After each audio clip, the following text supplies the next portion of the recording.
Komið sæl, kæru vinir, fólk úr atvinnugreininni, stjórnsýslunni, áhuga fólk ferðaþjónustu, verið velkomin á Ferðaþjónustudaginn 2019. Það virkilega ánægjulegt fyrir okkur hjá Samtökum ferðaþjónustunnar að sjá ykkur svona mörg hér í dag og við vitum að það eru enn fleiri að horfa á útsendinguna frá okkur. Og ég vil byrja því að óska ykkur góðra skemmtunar hér í dag. Við höldum þennan ferðaþjónustudag hátíðlegan undir yfirskriftinni Fagmennska til framtíðar. Við ætlum að ræða hér stefnumörkun og framtíðarsýn ferðaþjónustunnar inn í næstu ár. En við ætlum líka að velta því fyrir okkur hvaða grundvallarþættir þurfa að vera til staðar til þess að slík metnaðarfull áætlun nái fram að ganga. Ég ætla ekki að halda hér langar tölur. Það eru aðrir sem ætla að koma hér með góðar athugasemdir, upplýsandi erindi og svo framvegis.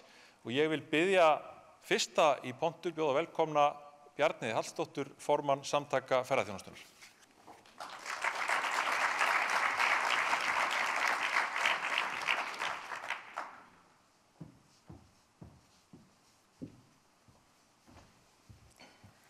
Kæru félagar, ágætu gestir. Betur borgandi gestir hafa verið óvenju áberandi í umræðunni undanfarið. Öll viljum við fá þessa betur borgandi gesti til okkar, án þess kannski að hafa hugleitt hverjir þeir eru, að öðru leyti en því að þeir eyði miklum peningum. En hverjir eru þetta? Hverjir eru þessir eftirsóttu betur borgandi ferðamenn sem ég myndi reyndar frekar vilja kjósa að kalla verðmæta gesti ef út í það er farið? Svarið við því er reyndar ekki eins einfalt og maður gæti haldið. Eru þetta efnaðir ferðamenn sem eru tilbúnir að eyða miklum peningum fyrir framúrskarandi þjónustu og einstaka upplifun? Já, klárlega. En það er hins vegar algjörlega óraunhæft að við getum einblínt eingöngu á slíka gesti. Eru þetta ráðstefnu og hvataferðagestir? Já, í flestum tilfellum. Og vissulega hópur sem við þurfum að stækka verulega. Eru þetta efnaðir ferðamenn sem eru tilbúnir að borga hvað sem er, fyrir hvaða upphæð sem er, fyrir hvað sem er, af þeim finnst Ísland svo frábært og þeir eiga svo mikla peninga? Nei, því slíkir ferðamenn eru ekki til. En er hugsanlegt að þetta geti líka verið þessir ofurvenjulegu meðaltalsferðamenn, Mr. Brown og frá Müller, sem við stundum gefum lítinn gaum? Þessi tiltölulega einsleiti, stóri hópur sem ferðast eftir þessum hefðbundnu leiðum, skoða Gullfoss og Geysi, Jökulsárlón og Dettifoss. Er hugsanlegt að þetta fólk sé eða geti verið betur borgandi gestir? Fljótt á litið myndum við flest svara þeirri spurningu neitandi. Þessir gestir falla ekki í staðal ímyndina þá betur borgandi. Við erum flest sammála að fjöldi ferðamanna skiptir miklu minna máli heldur en þau verðmæti sem hver og einn þeirra skilur eftir sig. Ég held líka að við séum öll sammála það að þeir ferðamenn sem koma til landsins dvelja hér tiltölulega lengi og kaupa mikla og fjölbreytta þjónustu séu þeir gestir sem við eigum og sem við viljum sækjast eftir. En við skilyrði geta venjulegu ferðamennirnir, sem ég nefndi áðan, orðið að sérlega vel borgandi gestum en við aðrar aðstæður bara alls ekki. Hvenær ert þú, hlustandi góður, til dæmis vel borgandi gestur á ferðum þínum erlendis? Getur verið að það sé þegar þér finnast verð og gæði verið í réttum hlutföllum? Að þú sért að borga sanngjarnt verð fyrir þjónustu og vörur miðað við aðra staði sem þú þekkir? Góðir gestir, öll getum við verið sammála að samkeppnishæfni íslenskrar ferðaþjónustu sé eitt mikilvægasta viðfangsefni hagkerfisins í dag. Ferðaþjónusta hefur á fáum árum orðið burðarás í íslensku atvinnulífi og vöxtur í útflutningi síðustu ára hefur verið nær eingöngu þjónustudrifinn og má rekja langstærstan hluta þess vaxtar til ferðaþjónustu. Á tímabilinu 2011 til 2017 var það útflutt þjónusta sem stóð undir rúmlega 60% af hagvexti hér á landi. Árið 2006 var þjónustuútflutningur 13% af vergri landsframleiðslu en var komin í 25% í fyrra. Og nú svo komið að ekki ómerkilegri stofnun OECD telur að atvinnugreinin sé það kerfislega mikilvæg að mesta ógnin í þjóðarbúskapnum sé samdráttur í ferðaþjónustu. Það hafa vissulega verið óvenju margar blikur á lofti og erfiðar áskoranir á þessu ári. Þó má rekja þennan samdrátt sem við erum að upplifa núna miklu lengra aftur í tímann eða til þeirra stundar sem gengi krónu tók að styrkjast fram úr hófi árið 2017 og leiddi að lokum til þess að samband verðs og gæða tók að rofna, samkeppnishæfnin tók að veikjast. Samkeppnishæfni áfangastaða vitanlega samsett af mörgum þáttum sem eru vegnir og metnir innbyrðis. Samkeppnishæfni landa í heild þó talin ráðast einkum af 4 yfirþáttum sem eru menntun, nýsköpun, starfsumhverfi og innviðir. Í glænýrri skýrslu Alþjóða efnahagsráðsins samkeppnishæfni áfangastaða sem nær til 140 landa og það sem stuðst við samkeppnisvísitölu The Travel and Tourism Competitiveness lendir Ísland í 30. sæti af 140 þjóðum. Ísland hefur hrapað niður 12 sæti á þessum lista frá árinu 2015. Rétt að nefna í þessu samhengi og okkar helstu samkeppnisþjóðir eru náttúrulega töluvert ofar á þessum lista. Þegar litið til einstakra þátta, þá Ísland reyndar að skora mjög hátt í mörgum ráðandi þáttum.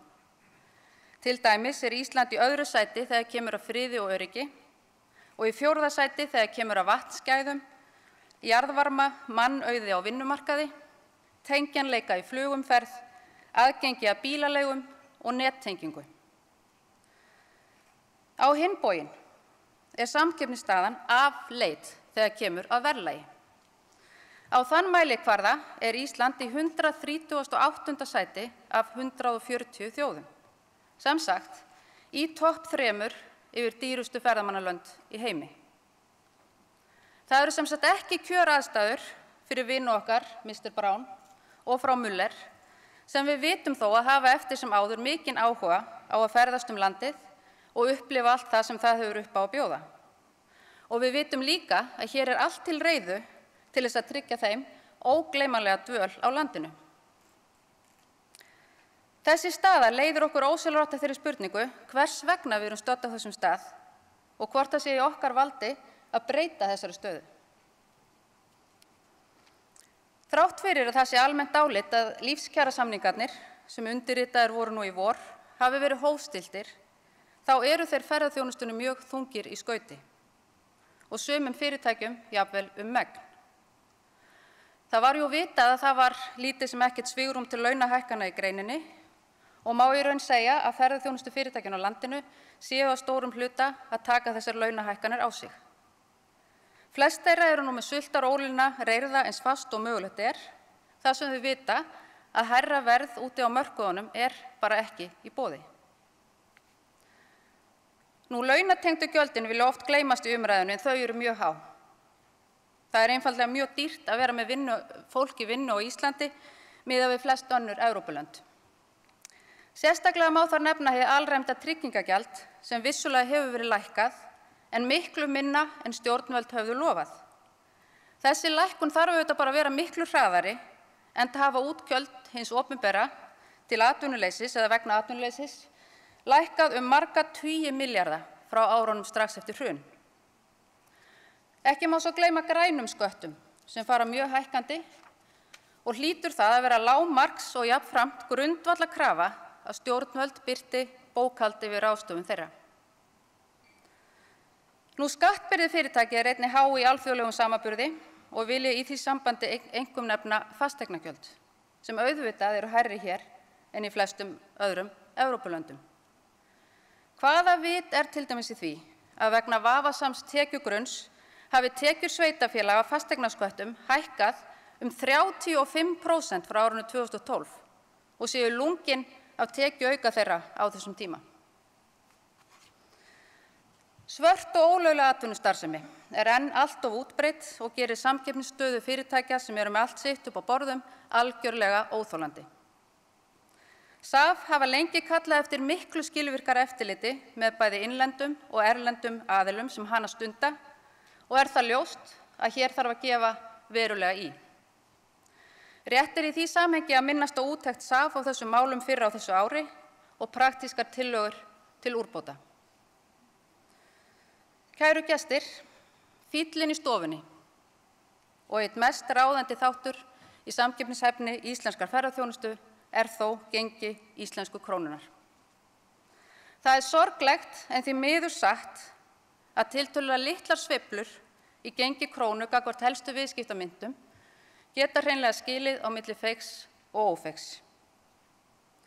Krónan hefur vissulega veikst örlítið síðasta ár en tekið styrkingakipp upp á síðkastið og margir greinendur spá því að gengi krónu muni frekar styrkjast en hitt.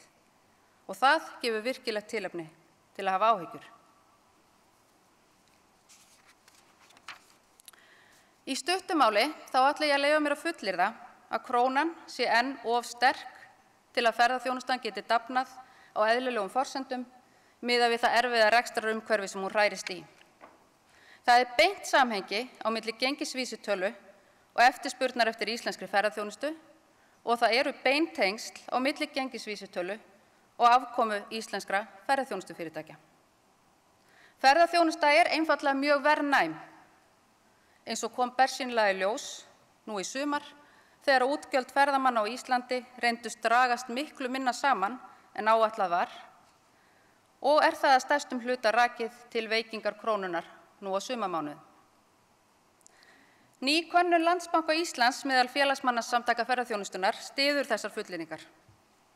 Það sem veldur forsvarsmönnum íslenskra ferðaþjónustufyrirtækja mestum áhyggjum núna hár launakostnaður og sterkt gengi krónu og venjubundin óvissa þróun þess. En hvað til ráða? Getum við lækkað þennan háa framleiðslukostnað sem oft stendur okkur fyrir þrifum? Hvað ætlum við að gera til að tryggja bætta samkeppnishæfni og þar með verðmætasköpun íslenskra ferðaþjónustu? Hvernig ætlum við að stuðla því að fyrirtækin geti áfram fjárfest í mannauði, vöruþróun og nýsköpun til þess að byggja hér upp þá sjálfbæru gæðaþjónustu sem við ætlum að standa fyrir? Þetta auðvitað lykilspurning og ég minni á hér að frekari samdráttur í greininni ein helsta ógnin sem blasir við í hagkerfinu. Verði hann að veruleika, mun hann stefna þeim stöðugleika sem áunnist hefur á undanförnum árum í voða. Launakostnaði hreyfum við ekki við í bili og því hljótum við að horfa til lækkunar á opinberum gjöldum sem við göngum þá út frá til langs tíma skili sér í meiri tekjum og meira virði og auðvitað líka til hins opinbera. Ef atvinnulífið skapar ekki verðmæti, þá ekki heldur til tekjur hjá hinu opinbera. Þetta sára einföld hagfræði sem á þó mjög oft erfitt uppdráttar víða og líka á stjórnmálasviðinu, þar sem oftast einblínt á niðurstöður Excel-útreikninga til skamms tíma. Það ekki þurfa að taka það fram, en ég ætla nú að gera það samt til öryggis. Öll frekari gjaldtaka af ferðamönnum á þessum tímapunkti væri mikið feigðarflan. Nú hins vegar tækifæri og alveg upplagt að aflétta sértækum sköttum eins og gistináttaskatti sem skiptir hið opinbera litlu máli í heildarsamhenginu en ferðaþjónustuna mjög miklu. Annað mikilvægt umhugsunarefni hvort að þessi kominn tími til að hagstjórnin og stjórn efnahagsmála í landinu færi sig inn í nútímann og taki mið af hagsmunum stærstu útflutningsgreina landsins og þar með möguleikum hennar til verðmætasköpunar. Eða á mannamáli ástæða til að hafa samkeppnishæfni íslenskrar ferðaþjónustu ofar í huga þegar teknar eru ákvarðanir sem varða hagstjórn, peningastefnu og framtíð efnahagsmála. Svarið við því í mínum huga skilyrðislaust já. Því samkeppnishæfnin aflgjafi og vítamín allra viðskipta. Ísland verður aldrei ódýrt heima að sækja og á ekki að vera það. Að setja Ísland á útsölu samræmist ekki á nokkurn hátt markmiði atvinnugreinarinnar og stjórnvalda að verða leiðandi í sjálfbærni, jafnt efnahagslegri, umhverfislegri og samfélagslegri. Það samræmist ekki heldur þessu markmiði að Ísland og íslensk ferðaþjónusta neyðist reglulega til að verðleggja sig út af mörkuðum vegna ósamkeppnishæfra rekstrarskilyrða og óstöðugrar og of hátt verðlagrar íslenskrar krónu. Hins vegar samræmist að markmiðinu vel að stuðla að heilbrigðu rekstrarumhverfi sem gerir fyrirtækjum kleift að taka þátt í alþjóðlegri samkeppni, að stunda ábyrgan rekstur, skapa störf, nýjungar og ekki síst verðmæti, samfélaginu öllu til góðs. Við erum með stórkostlega auðlind og frábæra vöru í höndunum sem hefur alla möguleika á að leggja mikið til bæði hag og velsældar Íslendinga ókomna tíð ef okkur auðnast að halda rétt á spilum. Á undanförnum árum hefur átt sér stað mikil og metnaðarfull uppbygging, nýsköpun og fjárfesting í ferðaþjónustu landið allt. Þar hafa fyrirtæki í ferðaþjónustu auðvitað gegnt lykilhlutverki og fjárfest fyrir 320 milljarða bara undanfarin 4 ár. Nú stendur yfir langþráð stefnumótun stjórnvalda og atvinnugreinarinnar og kunnum við stjórnvöldum auðvitað bestu þakkir fyrir að hafa ýtt því þjóðþrifaverkefni úr vör. Þar gefst tækifæri til að móta þær áherslur sem við viljum hafa að leiðarljósi.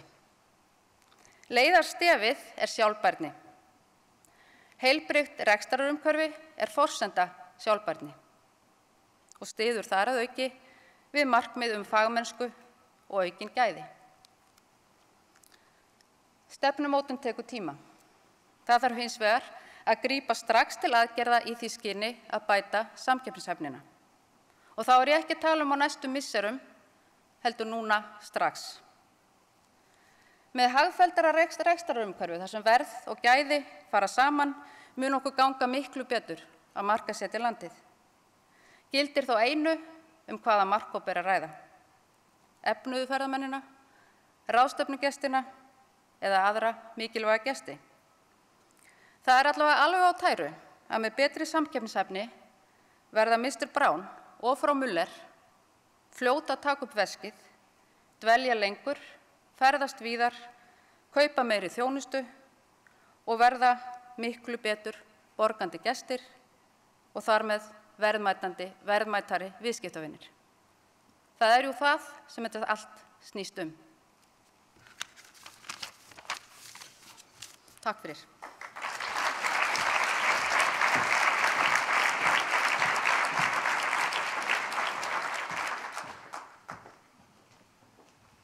Kæra þakki fyrir þetta, Bjarnheiður.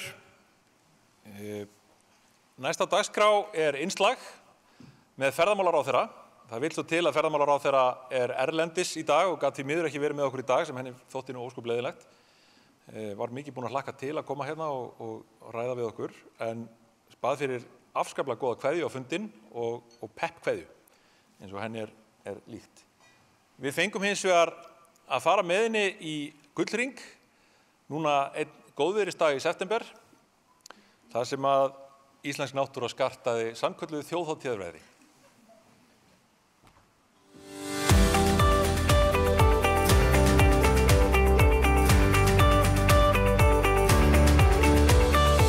Já, þetta kannski ekki veðrið sem óskunnlegt, en þetta mjög típist veður samt. Það meiri blíða. Stemmingin. Ég að spáði að setja upp húuna, það svo rigni vel, eða ekki? Það ekki mikið ferðamenn núna, hérna? Nei, ég meina, hvað fólk að tala? Það bara ekkert overkrátt hér, sko. Nei, þetta mjög gott skipulag? Þetta auðvitað dæmið gott skipulag. Er þetta veðrið? Nei, ég held að þetta sé nú veðrið. Það ekkert langt síðan að fólk var ennþá að tala þetta væri svo síldin og ég var glæni í þessu starfi, sko. Svaraði samt fullum fettum að það væri algjör þvæla að ferðamenn sem hingað koma á þessa atvinnugrein væri ekki eins og einhver síld sem bara allt í einu færi, sko. Það verður ekki þannig. Sama hvernig þróunin nákvæmlega verður, sko, að þá verður þetta áfram eftirsóknarverður staður. Ég náttúrulega tók við í janúar 2017. Það fór mestur tími fyrst sinn í ferðaþjónustu hluta ráðuneytisins og mér fannst það bara líka þurfa. Við erum búin að laga regluverk. Við erum búin að finna verkefnum sem að stjórnstöðin til dæmis sett af stað, svona sitt framtíðarheimili í stjórnkerfinu. Við erum búin að byggja upp innviði. Við erum búin að fara í gegnum alls konar umræðu og annað sem hefur skipt máli fyrir greinina. Og þetta segi ég sko ofan í rauninni áfall sem við verðum fyrir bara örfáum mánuðum síðan. Við finnst samt einhvern veginn vera aðeins meiri ró í kringum greinina. Hlutirnir eru komnir í svona meiri farveg og ábyrgðin skýrari og samtali líka bara við greinina og milli sveitarfélaga og greinar og stjórnvalda og þetta. Mér finnst þetta svona orðið svona þroskaðara kannski. Þrátt fyrir ýmislegt hafi gengið á, það finnst mér einhvern veginn svona allir sitja aðeins öðruvísi í sætinu sínu. Þórdís, það að stytta upp eða ekki? Ég held til dæmis að Íslendingar sem að ferðast kannski ekki mikið landið, ef þeir hafa gert það fyrir töluvert mörgum árum síðan og myndi gera það núna. Ég held að það yrði fyrir miklum áhrifum af því að fara út land og sjá sko alla þessa afþreyingu og þjónustu og söfn og veitingastaði og allt sem víða land. Þannig að þetta snýst ekki bara lífskjör, þetta líka bara lífsgæði. Lífsgæðin hafa bara aukist með uppbyggingu þessar atvinnugreinar sko. Við erum auðvitað búin að vera með framkvæmdasjóð ferðamálaráðherra undanfarin ár. Nú erum við komið með landsáætlun sem að fyrst þurfti að smíða, svo var hún til með engum peningum og nú erum við búin að setja í það peninga. Sko landsáætlunin og framkvæmdasjóðurinn fer mjög vel saman, annað samkeppnissjóður fyrir einstaklinga og sveitarfélög. Við breyttum því auðvitað, þannig að ríkið væri ekki að taka úr þeim vasa líka og svo landsáætlun til hliðar við það. Þetta eru mjög miklu fjármunir og horfir bara nokkur ár aftur í tímann og það var algjör þörf á því en og þetta við skilaðu þetta bara, við erum ekki bara að vernda náttúru eða tryggja öryggi ferðamanna, við erum líka að tryggja að upplifun þeirra sé betri og við erum bara að vinna vinnun okkar. Ég meina það þarf að leggja á sig og það kostar líka að taka á móti fólki. Og við erum auðvitað að fara núna í stefnumótunina sem að þurfti sinna aðdraganda. Þannig að við erum búin að vinna stefnurammann og það gerðum við með fulltrúum sveitarfélagana og greininni. Svo erum við komið þennan jafnvægisás, stjórnunarkerfi fyrir ferðaþjónustu og síðasti fasin á þessu þá þessi langtíma stefnumótun, áætlum að vera búin að ljúka í mars á næsta ári. Og þá finnst mér við svolítið svona vera komin með þann ramma sem að okkur ber skylda til að hafa, til þess að greinin geti síðan halda áfram að þróast og þroskast. Við erum búin að gera margt þrátt fyrir að það sé ýmislegt eftir. Ég meina við eigum ennþá eftir að finna út úr því hvar og hvernig við ætlum að stýra okkur áfangastöðum. Þú ert komið stað til dæmis það sem fleiri vilja gera út á heldur en hægt án þess að hafa einhvern ramma. Hver á það rammin að vera? Hvers konar leyfi þarf það að hafa? Hverjir komast að? Hvaða kröfur gerir ríkið þegar að ræða svæði sem í eigu hins opinbera? Ekki þannig að það sé sá sem tilbúin að borga mest fái aðgang að svæðinu sko, en þú ert kannski með einhverja svona grunn kröfur bara varðandi verndun umhverfi eða mismunandi hvort þú ert að fá heimild til þess að gera út á stað í einhver ár eða ótrúlega langan tíma. Þannig að við eigum margar stóra spurningar, við möttum að svara mörgum stórum spurningum. Ég kemst ekki á ferðaþjónustudaginn og ekki í salnum þegar þetta spilað af því að ég verði í Manchester á þingi íhaldsflokksins að hlusta á Boris Johnson. Guð má vita hvað hann mun segja þá af því að þetta svo fylgjast með einhverju undarlegri seríu að reyna að lesa í hvað er að fara að gerast. Við fórum til Nýja Sjálands í september í fyrra og það var gagnlegasta vinnuferð sem ég hef farið í sem ráðherra allra málaflokka sem ég ráðherra yfir. Ég meina þau eru þarna að rökra og rífast vegtolla og hvort það nægilega mörg klósett og við og dreif Nýja Sjáland og þau eru með svona ákveðna staði þar sem margfaldur fjöldi ferðamanna per íbúa á því svæði, margfald meira heldur en til dæmis bara á Íslandi. Það kom líka ljós sko að við erum að gera fullt af hlutum bara mjög vel og þau eru að horfa til okkar með þessi. Já, okkar maður Rey verður auðvitað á ferðaþjónustudeginum og hann hokinn af reynslu og við höfum notið mjög góðs af því að vinna með honum í þessum jafnvægisás. Hann til dæmis bendur á að hér værum að ræða vinnu sem að í rauninni Nýja Sjáland hefði þurft að fara í fyrir löngu síðan. Þannig að það ekki bara þannig að við séum að læra af þeim heldur Nýja Sjáland sem framúrskarandi ferðaþjónustuland líka lítið til okkar. Þau hafa óskað eftir kynningu á jafnvægisásnum. Þannig að það ótrúlega margt sem sameiginlegt með þessum tveimur löndum og við getum klárlega lært hvort af öðru áfram, sko. Ég held að þetta sé orðið ágætt hérna. Ég samt mjög góð, sko. Ég var Nýta þessa innviði aðeins betur. Já, ég til ég bara aðeins að svona slaka og njóta. Lifa og njóta. Það ekki eitthvað? Startum að lifa og njóta. Það þingvetur framundan. Þú ert með fjölmörg mál inn í fjárlögum. Meðal annars ert að festa í sessi átakið sem þú byrjar á fyrir ári síðan, sem var einmitt, sko, þú og Halldór Benjamín settu kannski á laggirnar á síðasta ferðaþjónustudegi. Já, við rökræddum það þar. Halldór Benjamín sagði eitthvað á þá leið að, heyrðu, af hverju getum við ekki bara ákveðið hér og nú að næst þegar við setjum þetta niður, það verður bara búið að laga þetta. Og við erum auðvitað ekki komið með 100% skráningu, en við settum í þetta 65 milljónir sem ég forgangsraði bara af fjármunum ráðuneytisins í heimagistingavakt, þar sem við eflum eftirlit sýslumannsins og við höfum átt mjög gott samtal við þá starfsmenn sem að þessu vinna þar og það hefur bara skilað ótrúlegum árangri. Ég meina, við erum að sjá bara margföldun á skráningum, bara skráningagjöldin eru búin að skila sér í þeim fjármunum sem við settum í verkefni, fyrir utan síðan sektarinnheimtu og bara umræðan hefur gert það að verkum að fólk bara farið að gera hlutina eins og á að gera, eins og lögin segja til um. Og í fjárlögunum núna erum við semst að festa þetta í sessi. Þetta var auðvitað átak og nú erum við að festa það í sessi til frambúðar.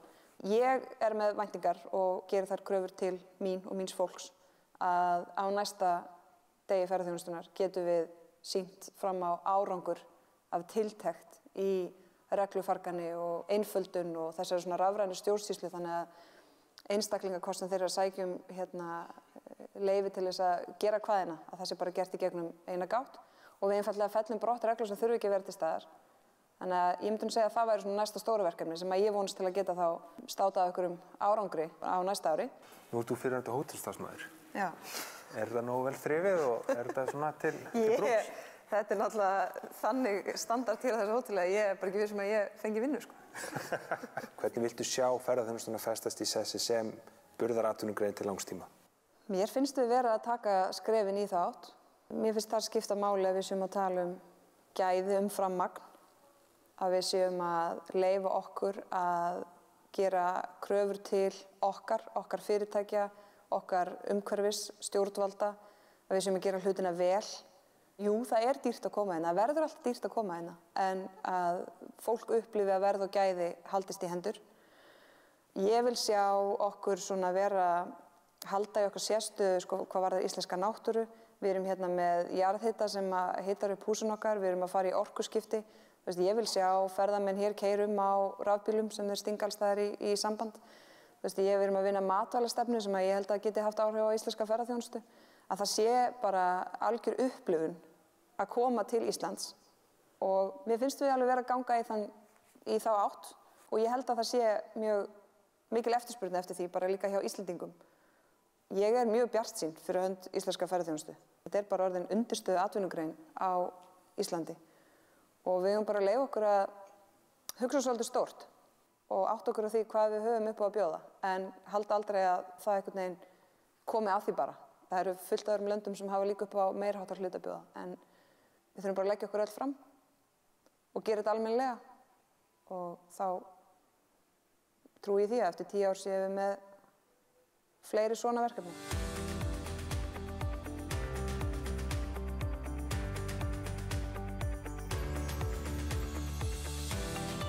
Kæru vinir, gangi ykkur vel í dag. Mér þykir leitt að geta ekki verið með ykkur. Ég hlakka til að vinna með ykkur. Fagmennsku til framtíðar, en ég er í Manchester og við Boris biðjum að heilsa.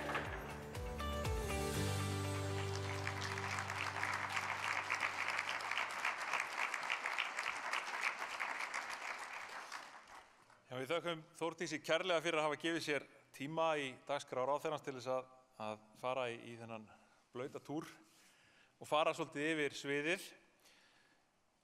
Eins og hún nefndi þá eigum við að leyfa okkur að hugsa stórt en við verðum líka að átta okkur á því að það gerist ekki að sjálfu sér. Næstur á mælendaskránni er Reykfjörð sem er ráðgjafi hjá TRC Nýja Sjálandi og fyrrverandi ráðuneytisstjóri í ferðamálaráðherra Nýja Sjálands. Og nú ætla ég að svissa yfir á ensku svo að maðurinn viti nú hvað ég að segja hann.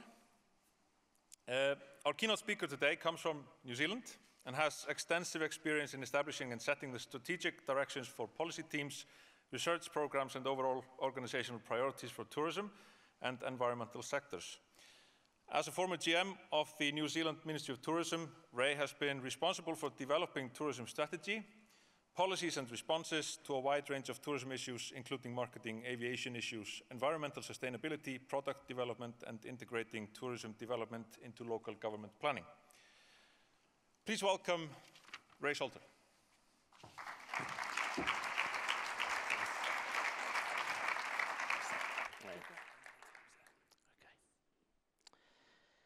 Þórdís did a wonderful job marketing Icelandic raincoats, I thought, in the last presentation. Kia ora, everybody. My name's Ray Salter, and I've sat in a plane for 26 hours to be here, which is a long time, very boring. What I want to talk about today is about New Zealand's tourism strategies over the last 15 years, and just some thoughts about the successes and failures, the issues that we've faced, and some observations for Iceland. What we're going to cover, basically the story of strategies from early 2000s right through to the present day, and just some observations for Iceland. For those of you who can see, that's a tourist experience down there, jet boat, and we have waterfalls too. This is the first serious strategy that was developed. It was done by a group of consultants, and I think the important thing to note in this, no long-term vision in the strategy, and these 4 components, you'll see them again and again. 43 recommendations, again, lots of recommendations in many of these strategies, and probably the other really important thing to notice, no implementation plan and no money. So that wasn't overly successful. The next sort of strategy after that started in 2005. Our minister was very heavily involved. Again, we had a lot of industry involved as well as government. And the Ministry of Tourism, which is very similar to your Ministry of Tourism, had the job of preparing it. Our Prime Minister launched it in 2007. Again, you'll see we wanted to lead the tourism sector into the future, and this was the strapline: high quality, high yield, sustainable tourism. And these words keep on coming. A few words you might not recognise up there: kaitiakitanga, which is Maori for guardianship or stewardship. Manakitanga, which is hospitality, hosting, and those were the values that were put into the strategy.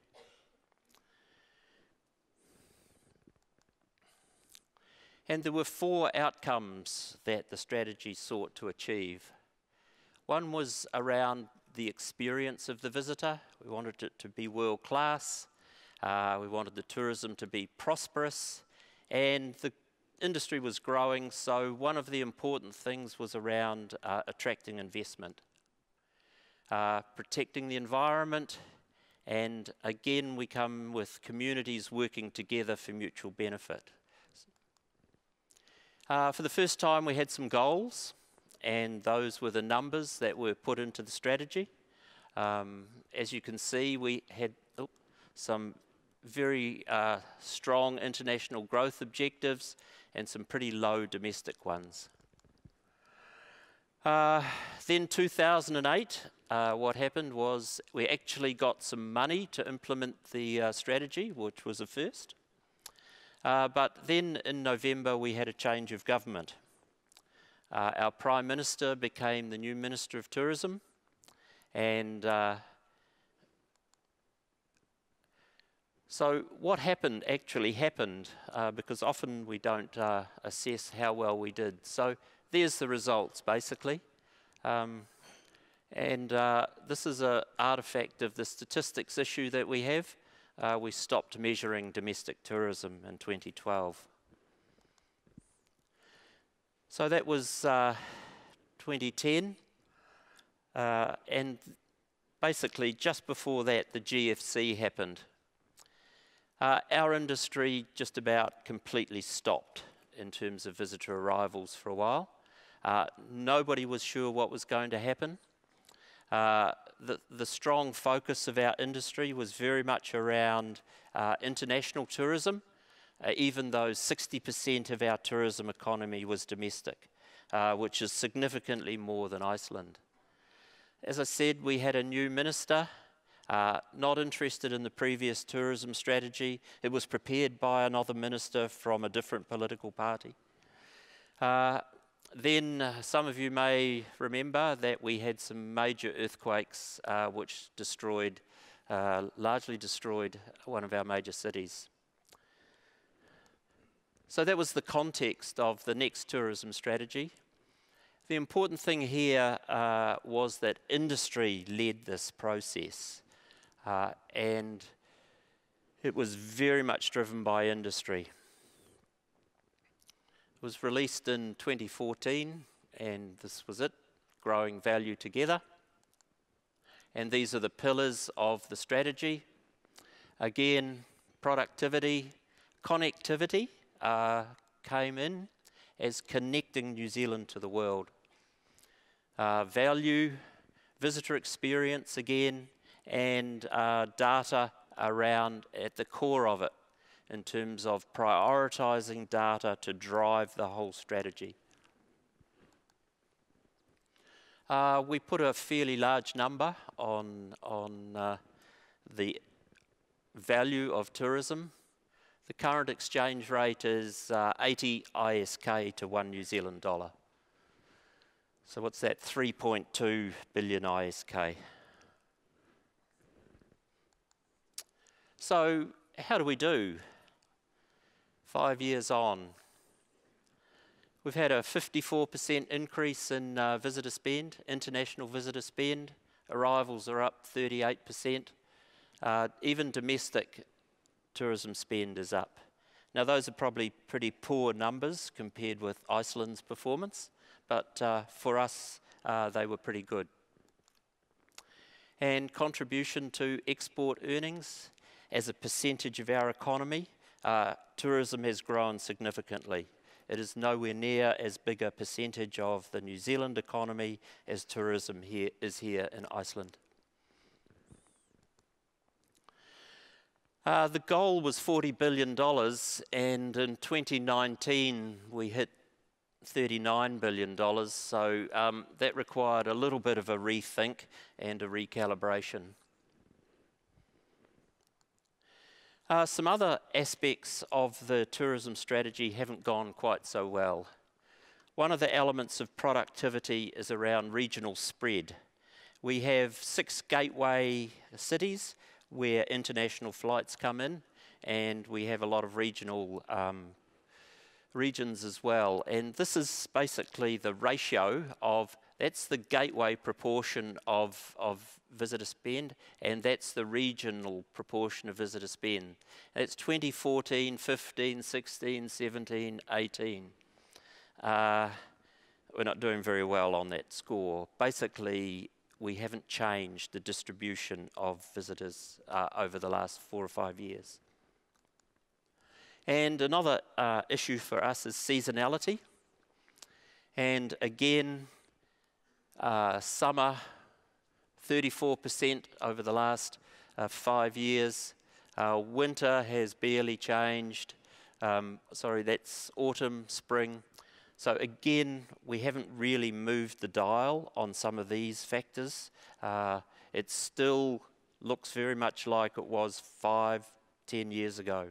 Still largely a summer destination. This is my scorecard. It's a bit hard to see up close. Essentially, we have grown revenue significantly. Aviation connectivity is very strong. we've had an enormous number of airlines come into New Zealand, mainly from Asia and China. Target for value, we haven't distributed the value around the country. Our visitor experience, that is consistently high. Our Net Promoter Score stays around 75 to 80. Our International Visitor Survey, in terms of willingness to recommend, remains very high. And insight and data, we've had real issues with over the last few years. So basically, a new goal was set. You can always add value to the numbers, so that's quite easy.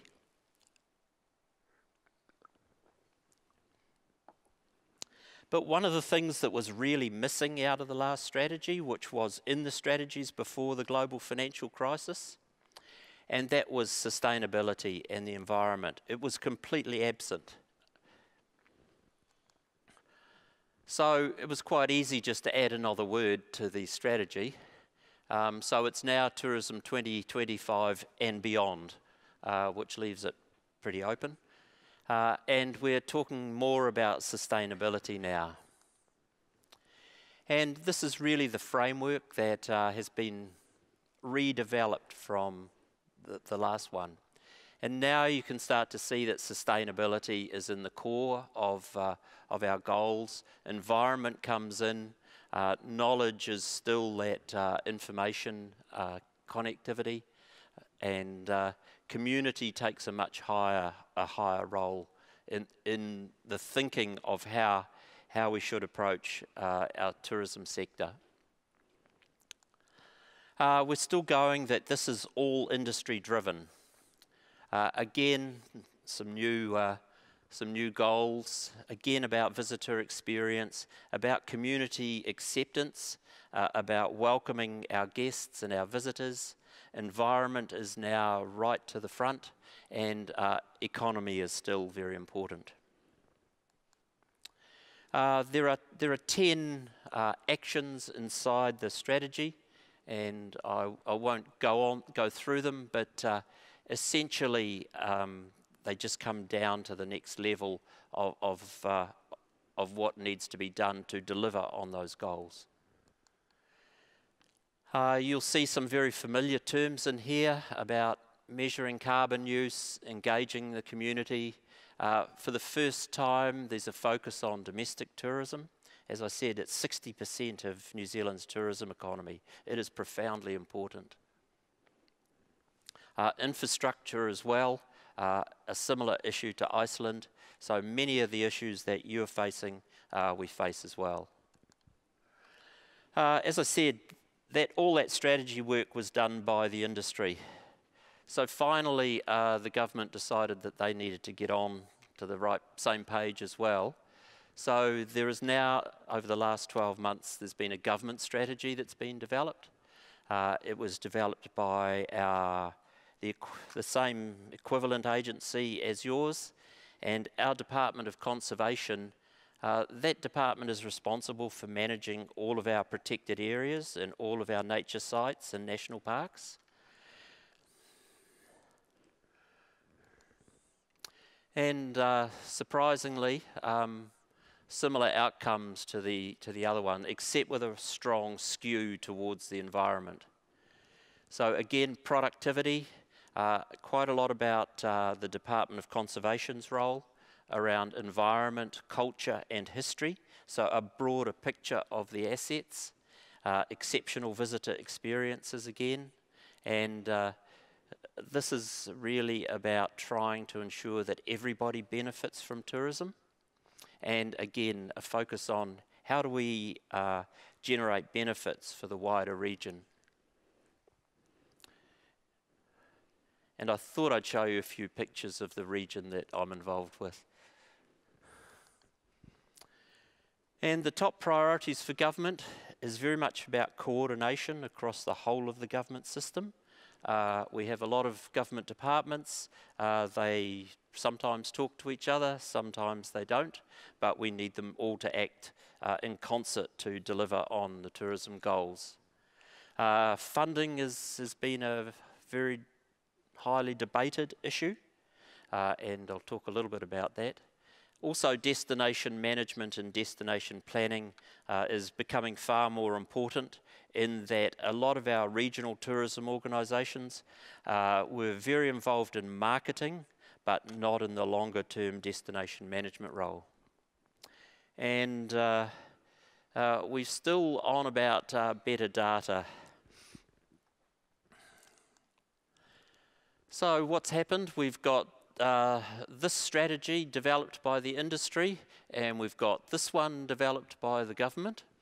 And our minister says one activates government and the other activates industry. Bringing these together, we can jointly advance the tourism industry for the benefit of New Zealanders. And so essentially they've decided that these are the 5 priorities that cut across the industry and government. And they're subtly different because essentially these are the issues of today rather than the much longer term issues. So sustainable growth, which everybody is facing. Again, we've got data and insights, but also we're facing workforce issues, both in terms of capability, skills, and also just quantity. Destination management and planning. As tourism has risen up the list of important industries, the influence of tourism in the wider planning of infrastructure is becoming more and more important. And of course, climate change is back on the agenda, really in the same way that it was in 2007, 2008. And for those of you who are around at that time, you know, flying is a sin and so forth. And because we're a long way away from our markets, we're very sensitive to those sorts of issues. And just sort of talking about the implementation at the present time, as I've sort of indicated, our information and data is parts of it in a really poor state. We do have some regional tourism estimates which look at spend, and they are generally high quality. Our tourism satellite account comes out very promptly the following year. So again, that's the big picture story. But at the moment, we're extremely concerned about our visitor surveys. As I said, in 2012, we stopped surveying our domestic tourism. So we don't have very much information, about 60% of our visitors and spend. Our international visitor survey is okay. But the spend data is not good and is back out in the marketplace. We've had a debate between our statistics agency and our tourism agency about how much it costs for our accommodation survey. So that's been stopped right at the moment, which means we've got no data about our accommodation providers. And so there's just a huge amount of work going on at the moment to try and sort all this out. There's a lot of new initiatives in the employment area about recruitment and systems to enable it for people to enter the tourism workforce a lot more efficiently. Destination management, early days. Sustainability, industry is very much taking the lead on that side, and I'll talk a bit more about that. More recently, government has introduced a tax on international visitors from most countries, and so that's generating about $80 million a year, which is not very much, and one of our regions is talking about a bed tax. Just sort of cover a little bit about sustainability. The industry is very much leading that. It's voluntary, and the equivalent of SAF is leading the charge on that. And they've basically got a voluntary process. They have 1,700 members, 1,220 have signed up as of last week. There's a whole range of commitments in the process. And just to give you an example, there's a couple of industry goals around ecology and minimising the footprint. And on this side are some of the commitments about commitment to restoration, having a carbon reduction program, waste minimisation program, and engaging with our visitors about the importance of environmental issues. That's your Icelandic pledge, and this is our rather poor copy of it. Ours is very focused on the industry, I think, rather than yours being very clear for the visitor. But we'll take good initiatives from anywhere around the world and copy them. So thank you, Iceland, for that. We just need to be better on copying it. So just talking about New Zealand's performance of late, we've certainly achieved on the goals that were set through the strategy. There hasn't been the investment in infrastructure to keep pace with that growth. There is a huge initiative which has really resurfaced about targeting sustainability, and that's definitely being led by industry and operators. Quality continues to be a focus and has been for many years. Some communities, like here, are concerned about visitor numbers. Others would love to have more visitors. And we are desperately in need of some visitor infrastructure in places.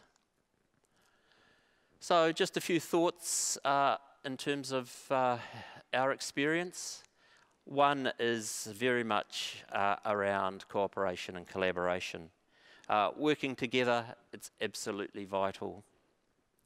And I guess part of the observation is that some people can get quite complacent about tourism and what it requires as an industry.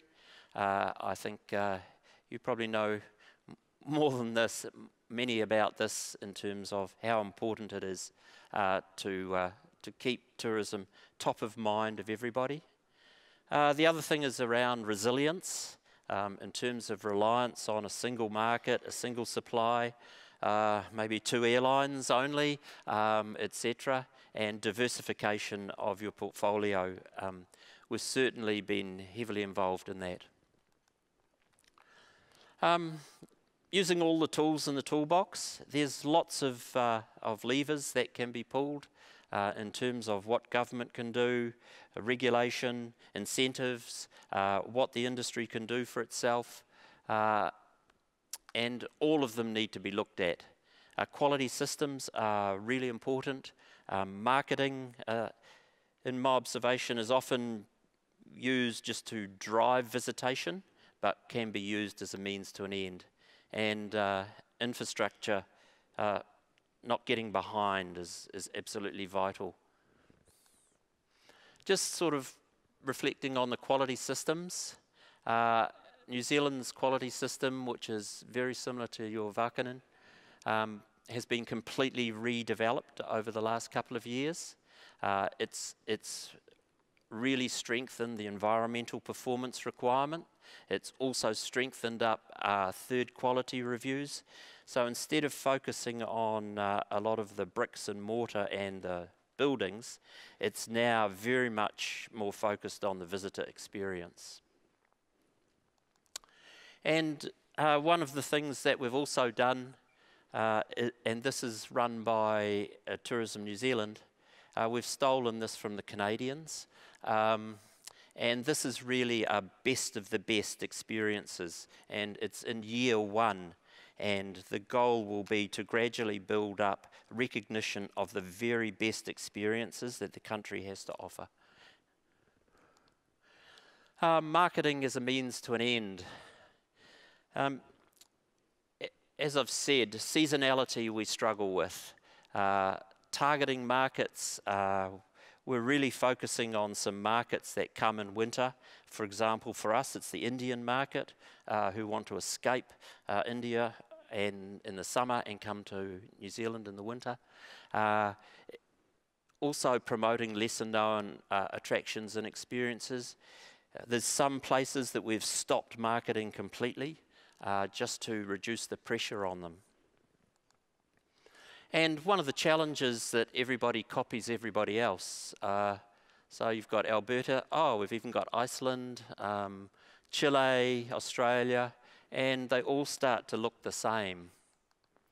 And so Tourism New Zealand is, in terms of the marketing, is really moving away from where it has been into much more of an emotional marketing approach and the experience marketing. So this is sort of some of the strategic shift that's underway at the moment, and it's really moving from showcasing the landscapes right through to moving to much more of an emotional connection with people. And this is really part of the reason that it's a higher value component of what you can offer, and also it's really makes a much stronger connection, whereas these are rather generic and more commodity. It's what people remember and what they talk about more than down the bottom end. So again, some thoughts for Iceland. You've got some great scenery, you know, the recent news story about the funeral for the glacier, for example. You've got lots of cultural dimensions, and I love the marketing of Icelandic lamb. It makes me laugh every time I come through. You know, we think we've got good lamb, but it hasn't been roaming since 874, I can tell you that.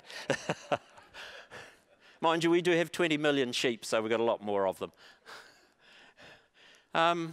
People and skills. This is something that we're really challenged by, and particularly in connection with authenticity. For us, it's a question of, do we want the Irish to run all of our bars and pubs? You know, do we want the Brazilians who come across and operate on our ski fields every winter? And do we want to provide an authentic experience of somebody who comes to our country gets locals?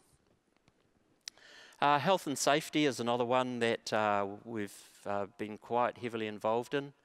We've had some issues with adventure tourism. And as I say there, voluntary risk is fine for people, but when it's involuntary risk, people get very unhappy. And particularly in Asia markets, if there's an issue, they're the first to leave and they're the last to come back in our experience. And just really some of the things that I've observed around where Iceland's doing extremely well. One is around the data and information that you have. You've got research institutes at your universities that are focusing on Icelandic tourism. You've got some really high quality survey and research data, and that really helps the planning, the strategy and business decisions. So don't let it decline would be my thoughts on that. And I think we should all compete on sustainability, and so you've got the potential to be a leader. You've got very similar environments, product, experiences, etc. as New Zealand. We'd be, you know, everybody should compete on that to be the best. So thanks for the opportunity to make the connection between New Zealand and Iceland. I think we share a lot of problems that are the same and a lot of issues, and maybe we'll have some common solutions. Thank you.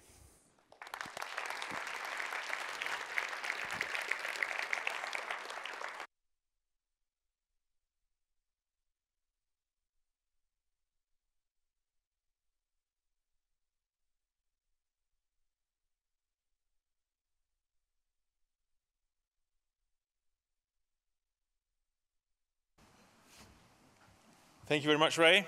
Kæra þakkir. Eins og þið tókuð væntanlega flest eftir, þá var hann í rauninni að tala Íslanda heila allan tíman.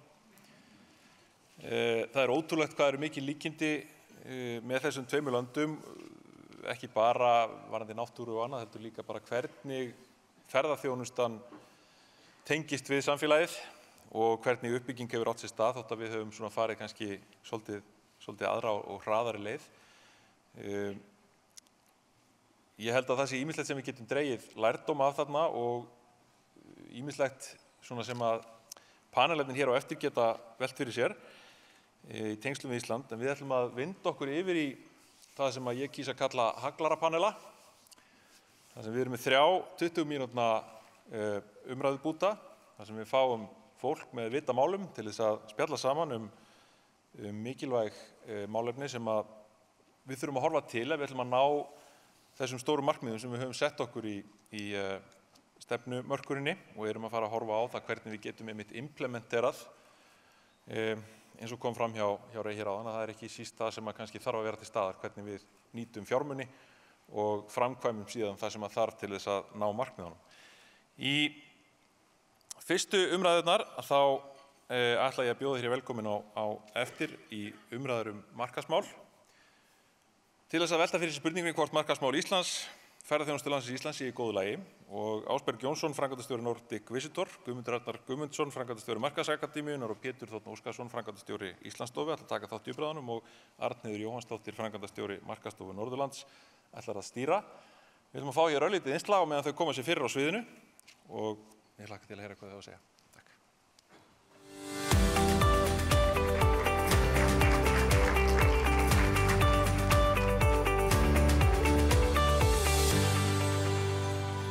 Það kannski mestmegnis markaðsmálin hjá okkur fara í gegnum samfélagsmiðla. Þetta náttúrulega svolítið tvíþættur markaður í rauninni yfir sumartímann og þá eru okkar stærstu viðskiptavinir Booking og ferðaskrifstofur sem að sjá í rauninni markaðssetninguna fyrir okkur. En yfir vetrartímann þegar við erum að reyna að skapa okkur einhver ný og stærri verkefni sem að miðast enn sem komið bara að Íslendingum, að þá það fyrst og fremst samfélagsmiðlar og bara word of mouth. Það það sem hefur virkað langbest fyrir okkur, sko. Tækifærin okkar liggja í menningartengdri ferðaþjónustu. Við höfum öll sögu að segja, ekki bara hér í Þorlákshöfn, heldur á landsbyggðinni allri og við getum gert miklu betur í að halda í sögun okkar og menninguna. Það bara þannig að það alveg sama hvað gerist, sagan okkar lifir alltaf. Varðandi markaðsmálin, þá heyrist mér að Íslandsstofa sé búin að vinna mjög góða vinnu og sé að fara að kynna það núna seinni í mánuðinum að framkvæmdaráætlun, markaðsmál fyrir Ísland í heild sinni, ekki bara ferðaþjónustuna. Og þá finnst mér mikilvægt að taka þessa góðu vinnu sem við fáum kynningu á og ríkið komi myndarlega að það fylgi þá fjármagn frá ríkinu og að stjórnmálamenn hafi framtíðarsýn og hugrekki til að setja peninga í slíkt þannig að eftir verið tekið. En hvað varðar markaðsmálin? Það tel ég afar mikilvægt fyrir litla þjóð eins og Ísland að við náum að tala einni röddu. Við verðum að vera samstillt og nýta þann slagkraft sem við höfum. Ég held við höfum náð góðum árangri hingað til með samstarfsverkefni eins og Inspired Iceland og svo framvegis. En lengi má við duga skal og það ekkert síður mikilvægt og sér í lagi á tímum eins og svona óvissu tímum eins og við stöndum frammi fyrir núna að gefa enn frekar í og þar myndi ég auðvitað vilja sjá stjórnvöld koma sterkar að verkefninu og svona heilsugar að verkefninu. Þegar það kemur að því að markaðssetja Ísland sem áfangastað, þá tel ég það sem mjög mikilvægt að við mörkum okkur skýra stefnu í því. Ísland Ísland, það ekkert að fara að verða ódýrara og þar af leiðandi getum við ekki verið land fyrir alla. Við eigum að vera meðvituð það og sækja á þá hópa, efnameiri hópa, millistétt og efri stétt. Það bæði gert með kynningu og svo einnig mjög mikilvægt að við fylgjum á eftir því með aðgerðum og að gæðin fylgi verði. Oft á tíðum þá markaðssetning á Íslandi frekar einsleiti, hefur verið það í gegnum árin, en kannski svona með aukinni þekkingu og annað síðustu árin hefur verið breyst, en engu síður að þá eru ótrúlega fáir staðir sem útlendingar þekkja. Það eru klárlega miklu fleiri perlur sem við gætum lagt áherslu á. Og ég myndi svona leggja það til að með opnum dýrafæraðganga á næsta ári, að þá verði bara dynjandi á sumri og vetri til bara á forsíðum í öllu markaðsefni frá Íslandi. Í markaðsmálum þá erum við að vinna mjög grimmt öll fyrirtækin og undanfarið sérstaklega eftir hrunið þá þetta verið alveg mjög sett í fókus. Við erum að gera góða hluti með Íslandsstofu, það eru margar vinnustofur og núna til dæmis ITB Asia helmingsaukning, frábært starf Íslandsstofu. Það sem kannski mætti gera betur að við erum ekki að vinna eins og Norðurlöndin vinna saman í svona meiri markaðstöðu saman, við mættum fara þangað, en þetta frábært starf.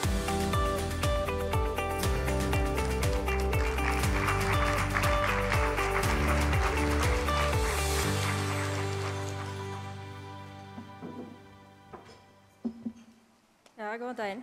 Við höfum ekki nema 20 mínútur svo við ætlum að vinda okkur beint í málin. Við erum með 3 góða menn hér hjá okkur úr stoðkerfinu, ráðgjafa og síðan starfandi ferðaskrifstofa. Þannig ég vona að við fáum að ræða málin frá mörgum hliðum. En við byrjum kannski á þér, Pétur. Nú var Íslandsstofa að ljúka við að gera nýja útflutningsstefnu. Geturðu sagt okkur örstutt frá henni? Í hverju felst hún og hver svona lykilþættirnir í að við náum árangri? Já, það rétt og við lukum þeirri vinnu fyrir nokkrum vikum og munum kynna afrakstur hennar hér á opnum fundi 23. október næstkomandi. Við fórum víða á land og héldum vinnustofur all land. Við héldum vinnustofur með öllum atvinnugreinum og eitt af því sem vorum að leita að var í raun og veru samnefnari. Við erum að leita að skilaboðum sem við viljum fara fram til framtíðar með Ísland og þannig að við spurðum á vinnustofunum hvaða 3 orð eða hvaða 3 þætti getur nefnt sem þú myndir hjálpa þinni atvinnugrein að markaðssetja sig til framtíðar. Og þegar þú ferð í svona vinnu þá er alltaf ákveðin átta fólkin í því að þú fáir mjög mörg, ólík og misjöfn svör og þá hefur í raun og veru mjög litla leiðsögn. En það góða við þetta var að við fengum í raun og veru að byrja mjög snemma í þessum vinnustofum að koma fram samnefnari og það var alveg sama hvort við vorum á vinnustofum með skapandi greinum eða með sjávarútvegi, hugvit, nýsköpun, tækni, orku, grænum lausnum, að það sem stendur upp úr orðið sjálfbærni. Og það rímar auðvitað mjög vel við það sem að Rey var að sýna okkur hér rétt í þessu, að þeirra áherslu sem í raun og veru að færa sér kannski svolítið frá þessari náttúrutengingu og yfir í það sem að vekur meiri tilfinningar, að ég held í ljóstur ekki neinu leyndarmálum að við erum á einhverjum svipuðum slóðum. Og telur að þessi stefna, hún að ná til fyrirtækja í greininni þannig að þau muni vinna með ykkur? Nú var til dæmis að tala að bæði fyrirtækin í greininni og stjórnvöld, það að vinna vel saman? Erum við að tala nægilega mikið saman? Þessi stefna, einhver lykill í henni sem að verður til þess að við náum þessu samtali, þannig að við náum árangrinum sem við verðum að ætlast til? Já, ég held að það sé nefnilega virkilega góðu samhljómur í núna þessar myndir og við sjáum til dæmis í þeim stefnuramma sem að stjórnvöld hafa lagt upp með fyrir stefnumótuninni í ferðaþjónustunni, að þar eru nákvæmlega sömu leiðarstef. Þannig að ég held að við séum að komast á þann stað að fara fram saman ferðaþjónustan bæði stjórnvöld og fyrirtækin í greininni undir sameiginlegum skilaboðum. Það gríðarlega mikilvægt. Hvað segir þú, Ásberg, komandi úr greininni? Hvernig sérð þú fyrirtækin, sérð þú þetta sé raunhæfur möguleiki að við náum þessum árangri varðandi sjálfbærnina, varðandi aukna arðsemi út úr hverjum viðskiptavinni, svona með við þau tæki og tól sem við höfum í dag og það fjármagn sem við höfum í dag? Þetta er allt raunhæft. Það var spurning hvernig við vinnum úr hlutunum. Þetta var náttúrulega afskaplega góð skýrsla sem kom út fyrir helgi. Náttúrulega frábært að sjá að ferðaþjónustan sé svona sammála það að sjálfbærni eigi að vera svona leiðarljósið. Mér fannst þetta áhugavert í skýrslunni að sjá að svona reikna út hvað menn eru að áætla í vöxt hér á næstu árum. Og náttúrulega kemur það að markaðssetningu að við erum að sjá mun lægri tölur í vexti heldur en kannski svona undanfarin ár en þá kemur þessi spurning vöxtur sjálfgefinn? Alveg öruggt að við bara höldum áfram að vaxa og svona í þessar skýrslu þá verður svona vera benda til þess að það sé bara á margan hátt sjálfgefið en svona það kemur aðeins að hinu opinbera hvað allir þeir opinbera leggja í það að tryggja það að það verði áframhaldandi vöxtur. Nú erum við skrifstofu í Skotlandi. Í Skotlandi var mikill vöxtur á árunum 2004-2007, svo mikill dropp 2008 og það tók það 9 ár að ná sér aftur upp í sömu tölur.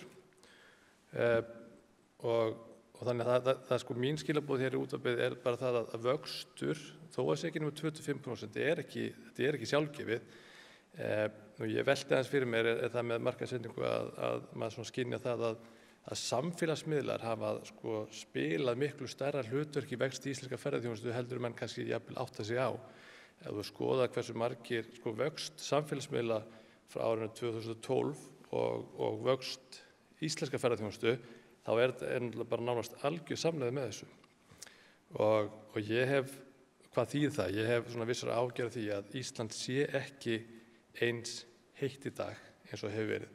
Ef þú skoðar Google Trends, þá hefur áhugi á Íslandi minnkað á leitarvélum og maður velti því fyrir sér, þetta ekki bara það að eitt flugfélag fór á hausinn, áhuginn virðist vera minni og það eru gögn sem benda til þess og maður velti fyrir sér, eru samfélagsmiðlar ekki að fara að keyra upp áframhaldandi þróun íslenska ferðaþjónustu næstu ára. Það ekkert eins vinsælt að deila myndum og Ísland ekki eins heitt. Þannig að það er mikilvægt að ríkið skilji þetta og komi með fjármagn til að haldi áfram að vera áframhaldandi vöxtur.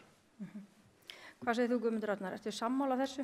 Það ríkið sem á að koma með fjármagn og á ríkið að leiða þessa stefnu eða það fyrirtækin sem eiga að vera sterkari í greinni og hafa fyrirtækin þekkinguna sem þarf til þess að ná aukinni arðsemi? Ég held að þurfi bara bæði til. Ja, algjörlega ríkið þarf að koma inn, en svo það undir fyrirtækinum sjálfum. Ég bara pínulítið og fer kannski á móti straumnum núna, þegar ég svolítið ósammála því að auðvitað þurfum við öll að hugsa sjálfbærni. En hættan við að við reiðum okkar á einhverjum eins og það að eins og kom fram áðan í fyrirlesturinn hjá honum frá Nýja Sjálandi að öll fyrirtæki að keppa þar. Og það verður svolítið vandasamt. Ef allir eru að berjast í raun og veru með sömu vopnin, að þá verður leikurinn svo erfiður. Ísland búið að vera einstakt svo lengi og búið að vera svona trenda eins og við höfum séð á samfélagsmiðlum og Google og annað. Og öll fyrirtæki og öll vörumerki lenda í því, Uber og Amazon og öll þessi fyrirtæki lenda í því að á einhverjum tímapunkti hættir minnkar bössið.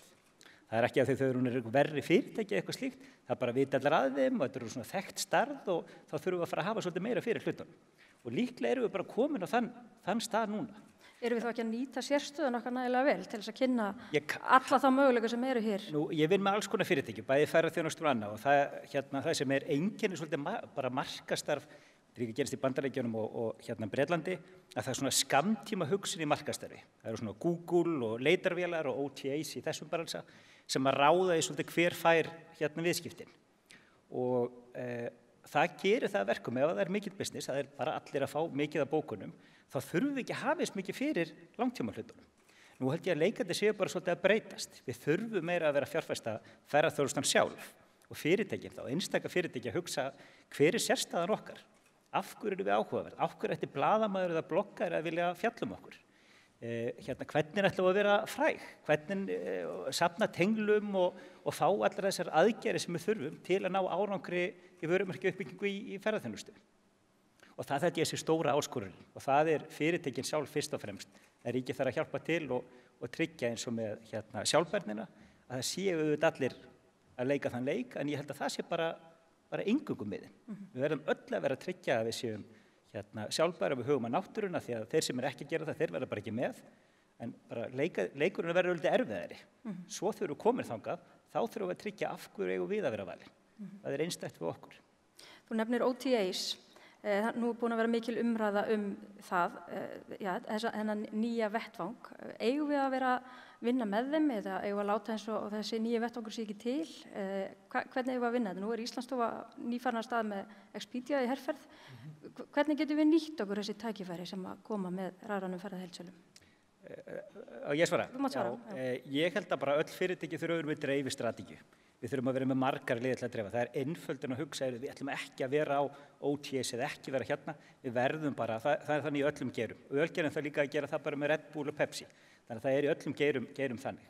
En við þurfum bæði að vera að hugsa skammtíma aðgerðirnar, tryggja við séum að fá bókarinn á morgun, en svo þurfum við líka að vera að hugsa til lengri tíma hvernig ætlum við að því að langtíma aðgerðirnar, vörumerkjauppbyggingin, hún gerir Google-auglýsingarnar og Facebook-auglýsingarnar miklu áhrifameiri. Þær verða bæði ódýrari og þær skila miklu meiru.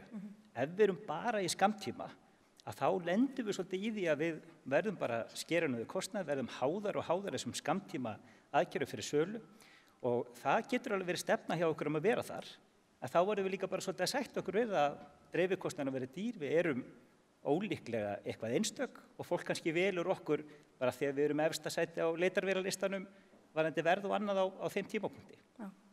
Pétur, hver ykkar stefna varðandi OTAs? Við erum eins og þú komst á þann að þá erum við í fyrsta sinn núna að vinna með Expedia á vettvangi í Ísland allt ári og við tókum ákvörðun það og fyrirtækin hafðu áhuga á því að við myndum prófa þetta. Önnur lönd sem við erum að bera okkur saman við og keppa við hafa verið þarna og við munum meta árangurinn af þessu eftir þessari herferð líku sem er núna í lok árs. Þetta auðvitað bara dreifileið sem auðvitað gríðarlega sterk og er á staðnum komin til að vera og svo framvegis og svo getum við þráttað hvað séu sanngjarnar komissjónir og svo framvegis. En ég held að það sé algjörlega nauðsynlegt fyrir okkur að skoða þetta út frá hagsmunum Íslands og hagsmunum íslenskra fyrirtækja sem eru auðvitað í samkeppni við fyrirtæki í nágrannalöndunum. Ísland algjörlega einstakt land en það eru bara svo mörg lönd einstök og ég held að það verður áhugavert að sjá ekki síst kannski þau gögn sem við fáum út úr þessu verkefni, hvernig þau munu nýtast okkur í framhaldinu. Ásberg, hvað segir þú?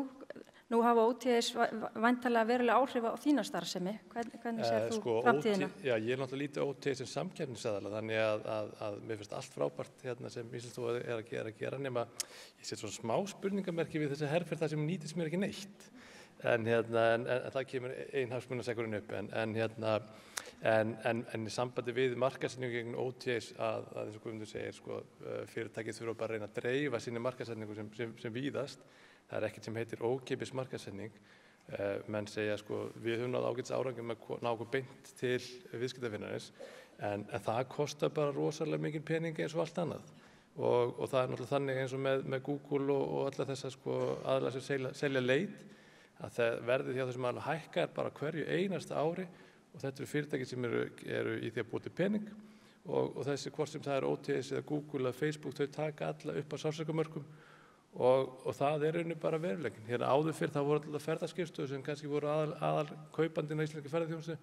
Þeir lögðu bara 50% ofan á þau verð sem eru að kaupa frá Íslandi. Þeir komust upp með það. Nú bara sjáum við svo vel endanlegt verð. Það svolítið munurinn frá því sem var og í dag. Nú langar maður að færa með aðeins landið allt. Ég get nú ekki annað en spurt ykkur aðeins út í markaðssetningu á öllu Íslandi allt ári og við sáum að Rey tala um það að árstíðasveiflan ennþá mikil hjá Nýja Sjálandi og dreifingin landið hefur lítið breyst þrátt fyrir falleg markmið og góðar stefnur hjá þeim og fjárfestingar í þeim verkefnum. Hvar erum við stödd varðandi þetta? Eigum við að gleyma þessu bara eða erum við komin á þann stað að við getum farið að ná betri árangri í að jafna fjölgun ferðamanna landið og eru innviðirnir okkar tilbúnir eins og þeir eru. Kannski byrja bara á þér, Guðmundur Arnar. Það verður gaman að heyra hvað ráðgjafinn myndi segja um þetta. Það þetta svara svo margan hátt. Það ekkert öðruvísi þegar útlendingarnir eru konur til Íslands að þá eiga náttúrulega bara sömu lögmál við. Vestfirðir þurfa bara að tryggja það allir sem eru búin að ákveða að koma til Íslands eða eru að hugsa að koma til Íslands að það komist til skila nógu sterkt að þau hafi upp á eitthvað að bjóða á þeim þá árstíðum af því að Ísland mismunandi vara á mismunandi tímum sem að hefur það mikið virði að fólki til að leggja á sig ferðalagi sem að það að fara þangað sem náttúrulega örlítið flóki sérstaklega þegar að þetta að vera styttri ferðir og annað þannig að ég held að þetta sé alveg svolítið svona challenge og í sletti en þeim mikilvægur að vera öðruvísi og eins og hann myndist á með lambið á hann, hún fannst þetta svo skemmtilegt. Ég held við þurfum að þora meira svona, þora meira að stíga fram, vera alvöru öðruvísi sem að fólk tekur eftir.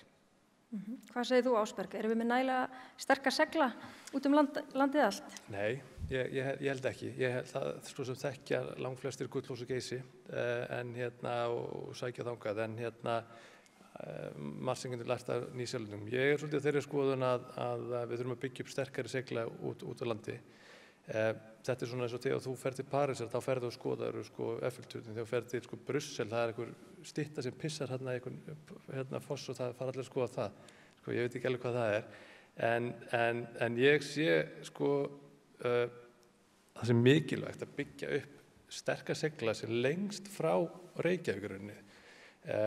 Nú til dæmis það sem menn hafa kallað demantshringurinn, í alveg dauðafæri að reyna að gera það eitthvað svona brandi af hverju demantshringurinn eða í rauninni líka staðir eins og Sturlagil eða Seyðisfjörður, þetta svona áherslustaðir, til að nefna eitthvað, vegna þess að leið og þetta orðið bucket list, must see hlutur, þá ferðamann að fara frá Reykjavík alla leiðina þangað og þegar komið þetta langt þá líklega klára hringinn og þú veit að fjölga tímanum sem hann eyðir landinu vegna þess að þetta eitthvað must see. Þannig að við þurfum að byggja undir svona bucket list segla sem lengst frá Reykjavík og það var raunin líka við hérna kom áðan Dynjandi og Látrabjarg. Þetta svona, við eigum að einbeita okkur þessu stöðum. Við eigum ekkert endilega vera að hæla Gullfoss eða Geysi, heldur þá staði sem eru lengst frá höfuðborginni. Pétur, hvað segir þú? Getur Íslandsstofa dregið vagnin í þessu eða eiga fyrirtækin að draga vagnin? Sko, ég almennt á því að fyrirtækin dragi vagnin í allir markaðssetningu á Íslandi en þetta eiginlega 3 spurningar. Þetta eiginlega Ísland allt árið, Ísland allt landið og svo innviðirnir. Og ef við byrjum á Ísland allt árið, þá höfum við náð ótrúlega góðum árangri í því að fjölga ferðamönnum á lágan. Og þar raun og veru blasir svolítið önnur mynd við hjá okkur heldur en myndin sem að sýndi okkur frá Nýja Sjálandi áðan. Þannig að þar raun og veru hefur náðst að mörguleyti mjög góður árangur. Varðandi Ísland allt landið, þá ég sammála því sem kom fram hjá Ásberg og við þurfum að byggja upp auðvitað fleiri segla víðar um landið og það að gerast. Ég búin að segja það frá því ég var í stjórn SAF fyrir einhverjum árum að langsamlega mikilvægasta verkefni íslenska ferðaþjónustu að ná aukinni dreifingu um landið. Það bara það verkefni sem við þurfum að fara að leggja höfuð áherslu á. Og svo í þriðja lagi varðandi innviðina, þá nú freistandi að segja bara pass, en ég held að það hafi orðið ákveðið bylting, ef svo má segja, síðasta föstudag þegar við sáum jafnvægisásana sem voru kynntir af ferðamálaráðherra og ég held að þar sé komið í raun og veru þar stjórntæki sem hefur kannski vantað og mælitæki til þess að nýta okkur það sem þar kemur fram til þess að forgangsraða í innviðunum. Heldur að það stjórntæki, nú horfir þá allt Ísland sem heildarmynd, auðvitað á eftir að vinna það lengra, mun það duga fyrir okkur til þess að laga innviðamálina því nú veitum við að þó við vitum að staðan sé kannski ekki nægilega góð, það vantar oft fjármagnið að það fylgi á eftir, sérstaklega við horfum á samgöngumálin. Heldur að við séum að fara að sjá einhverjar breytingar í þessu? Ég vona það, en öðru leyti freistandi að segja pass. Já, akkurat. Yfirskriftin hérna í dag er markaðsmál ferðaþjónustu landsins Íslands í góðu lagi. Mér langar kannski bara rétt í lokinu að fá okkur til þess að kommenta á það. Ásberg, ef þú byrjar, eru markaðsmálin hjá okkur í góðu lagi eða eitthvað eitt sem að þú getur sagt okkur og gefa okkur hérna til þess að fara með heim til þess að breyta og bæta og til þess að tryggja það við náum á þessum árangri sem við ætlum okkur? Já, að margan hátt, en það má alltaf gera betur og ég held að getum alveg gert margt mun betur. Það þarf að fylgja fjármagn í þetta, það alveg víst. Vöxtur ekki sjálfgefni, sagði hann. Þegar kemur aftur að mér finnst við byggja upp segl út á landi. Svo bara aðeins kemur að þessari að við ætlum að vera best í sjálfbærni og þá tengist aðeins hverja við viljum fá til landsins. Við erum að fá hingað til lands eru að koma erlendar ferðaskrifstofur, margar hverjar ólöglegar. Þetta svolítið áhugavert að hérna áður fyrir það voru togarar sem kom inn í landhelgin og fiskuðu, nú þetta bara rútur sem keyra landið á erlendum númerabótum. Og þú veist, hvað það? Af hverju að leyfa þetta? Og svo kemur það sjálfbærni. Ég vil bara koma því að fyrir sem við talum með besti sjálfbærni, þá finnst mér við ekki vera að geta tekið móti þessum rísastóru skemmtiferðaskipum og það að koma upp aðgangsstýringu og rauninu helst komugjaldi á þessi skip ef við ætlum að vera best í sjálfbærni. Það bara svona, það vildi bara koma því fram að við mín skoðun. Hvað segir þú, Pétur, varðandi þetta? Eru markaðsmál okkar í góðu lagi? Ég held að við komum nú flest sem hér erum inni úr einkageiranum og ég held að ef við værum bara að horfa á þetta sem fyrirtæki og forstjórinn kæmi og spyrði sölu- og markaðsdeildina, eru markaðsmálin í góðu lagi? Og svarið sem kæmi tilbaka væri einhvern veginn svona: á síðustu 5 árum höfum við þrefalda fjölda viðskiptavina, meðal virði per viðskiptavin hefur hækkað 22%, mest fjölgun viðskiptavina hefur verið utan háarnar og við erum með brota því budgeti sem að samkeppnisaðilarnir eru með. Því til viðbótar mælist ánægja viðskiptavinnum okkar hærri en hjá flestum samkeppnisaðilum okkar.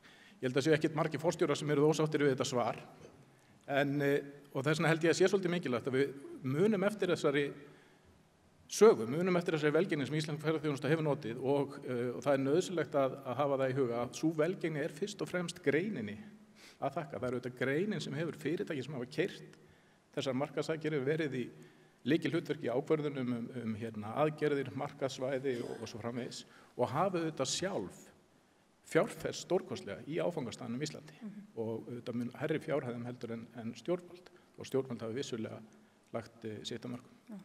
Guðmundur Arnar, nú hann búinn að sannfæra okkur Pétur að við séum í fínum málum, en ráðgjafi getur alltaf bætt úr, þannig að hvað segir þú í lokin? Það var Breti sem var hérna á Íslandi fyrir held ég viku síðan, sem að er svona tölfræðingur og að greina, og hans sérsvið svona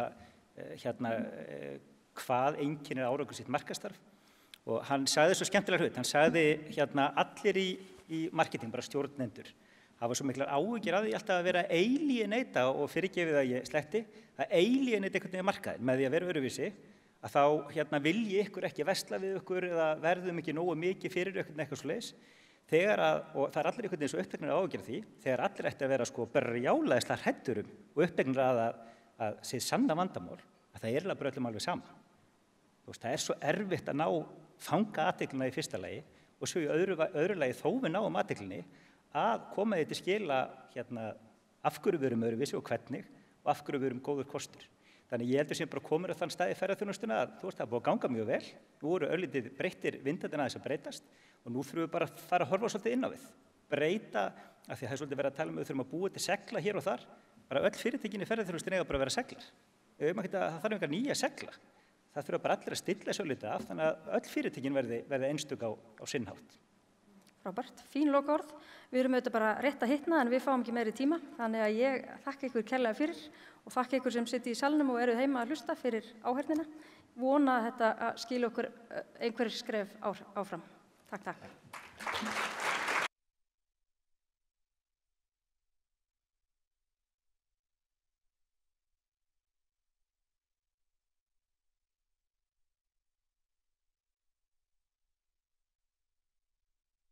Kæra þakki fyrir þetta. Fundarstjóri náttúrulega ekki ánægðari með neitt heldur en umræðustjóra sem heldur sig innan tímamarka. Þetta var allt mjög áhugavert og gaman að heyra þessi loka kommentum það hvar við stöndum og hvað við getum gert betur í. Ég held að það sé margt rétt í þessu. Næst ætlum við að vinda okkur í hins vegar undirstöður þess að fyrirtækin geti tekist á við markaðsmálin með sterkari hætti eins og Guðmundur var að benda á. Og það eru náttúrulega rekstrar umhverfi fyrirtækjana. Hversu heilbrigt er það? Er það í lagi? Þarf að breyta einhverju þar? Til þess að ræða það ætlar Ásdís Kristjánsdóttir, forstöðumaður efnahagssviðs Samtaka atvinnulífsins, Birna Ósk Einarsdóttir, framkvæmdastjóri sölu- og þjónustusviðs Icelandair og Óli Björn Kárason, formaður efnahags- og viðskiptanefndar Alþingis að koma hér upp og Ásta Sigríður Fjellsteð, framkvæmdastjóri Viðskiptaráðs Íslands, ætlar að stýra umræðum. En fyrst ætlum við á meðan þau koma sér fyrir að fá örlítið stef.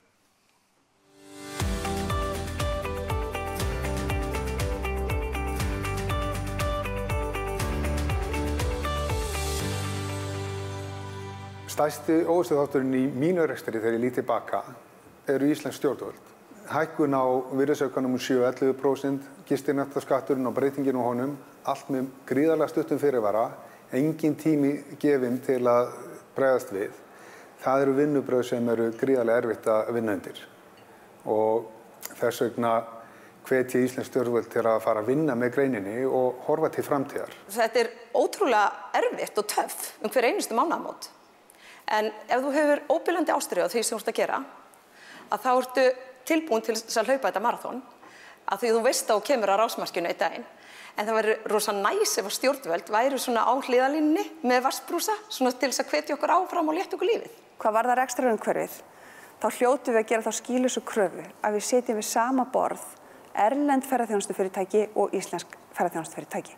Því miður er það ekki svo í dag og svo virðist vera sem erlend fyrirtæki geti hér nýtt auðlindin okkar án þess að greiða skatta og skyldur eins og íslensku fyrirtækjunum ber. Tökum dæmi. Ef erlendur togari myndi koma hingað á Íslandsmið og veiða fiskinn okkar, þá er það eitthvað sagt. Og eitt af þeim atriðum sem við erum svolítið að glíma við í rekstrarumhverfinu hjá okkur er samskipti við stofnanir.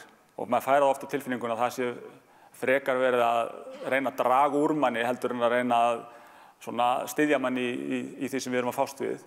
Og maður eiginlega áttar sig ekki alveg á því út af hverju það er. Það er svona að vera að reyna að horfa, hálfpartinn svona líta niður á manni einhvern veginn og segja nei, þetta, nei, þú getur ekki gert þetta svona, kallið minn. Og staðinn fyrir bara að vera meira leiðbeinandi og hjálpa manni í gegnum þessu ferli. Frekar heldur en að hálfpartinn bíða eftir því og vonast til þess að maður lendi í ógöngum og nánast hí á mann þegar það gerist. Rekstrarumhverfið í ferðaþjónustunni þungt. Við erum að glíma við háa skatta og há gjöld. Við erum með há laun og allan annan rekstrarkostnað. Þá erum við einnig með lítinn gjaldmiðil og þar af leiðandi miklar sveiflur. Og við þurfum í rauninni og stjórnvöld sérstaklega og auðvitað við greinir sjálf, en við þurfum einhvern veginn að móta okkur stefnu í þessu. Af því að allt þetta atriði sem við stýrum sjálf, þetta alltaf mannanna völdum, allar þessar ákvarðanir sem teknar eru. Það krafa okkar að bæði stjórnvöld þá og í samstarfi við SAF og fleiri aðeila tengda ferðaþjónustunni, að menn komist að einhverju niðurstöðu með þessi gjaldamál, því að þetta gengur ekki svona að hafa villta vestrið og það koma ný gjöld hér og þar og hingað og þangað. Þetta skaðar ímynd okkar og þetta skaðar líka upplifun ferðamannsins. Og það er það sem skiptir máli, að hafa ferðamanninn glaðan og kátan, því að það er ekkert að gerast með markaðssetningu ef þú fær óánægða ferðamenn. Það er náttúrulega óþolandi fyrir okkur sem vinnum samkvæmt öllum lögum og skyldum í ferðaþjónustu og borgum alla okkar skatta, gerum ráðningarsamninga við allt okkar starfsfólk og borgum allt eins og það á að vera að keppa við svona svarta sauði í ferðaþjónustunni. Það fylgir því ábyrgð að reka svona fyrirtæki og það væri ekkert mál að loka bara 15. september og þar með væri náttúrulega fullt af fólki sem hefði ekki heilsársvinnu, en þetta er bara ákvörðun að gera hlutina vel og almennilega. Í okkar umhverfi búið hefur erfitt að fá gott starfsfólk til starfa, sökum þess að það er búið mikið þensla í ferðaþjónustu síðustu árin, gríðarlegur vöxtur. Núna þegar hægist og við stöndum kannski stað, þá er tækifæri til að skoða starfsmannamál sem og annan rekstra kostnað fyrirtækja, að fara í gegnum það sem við erum að gera og gera betur.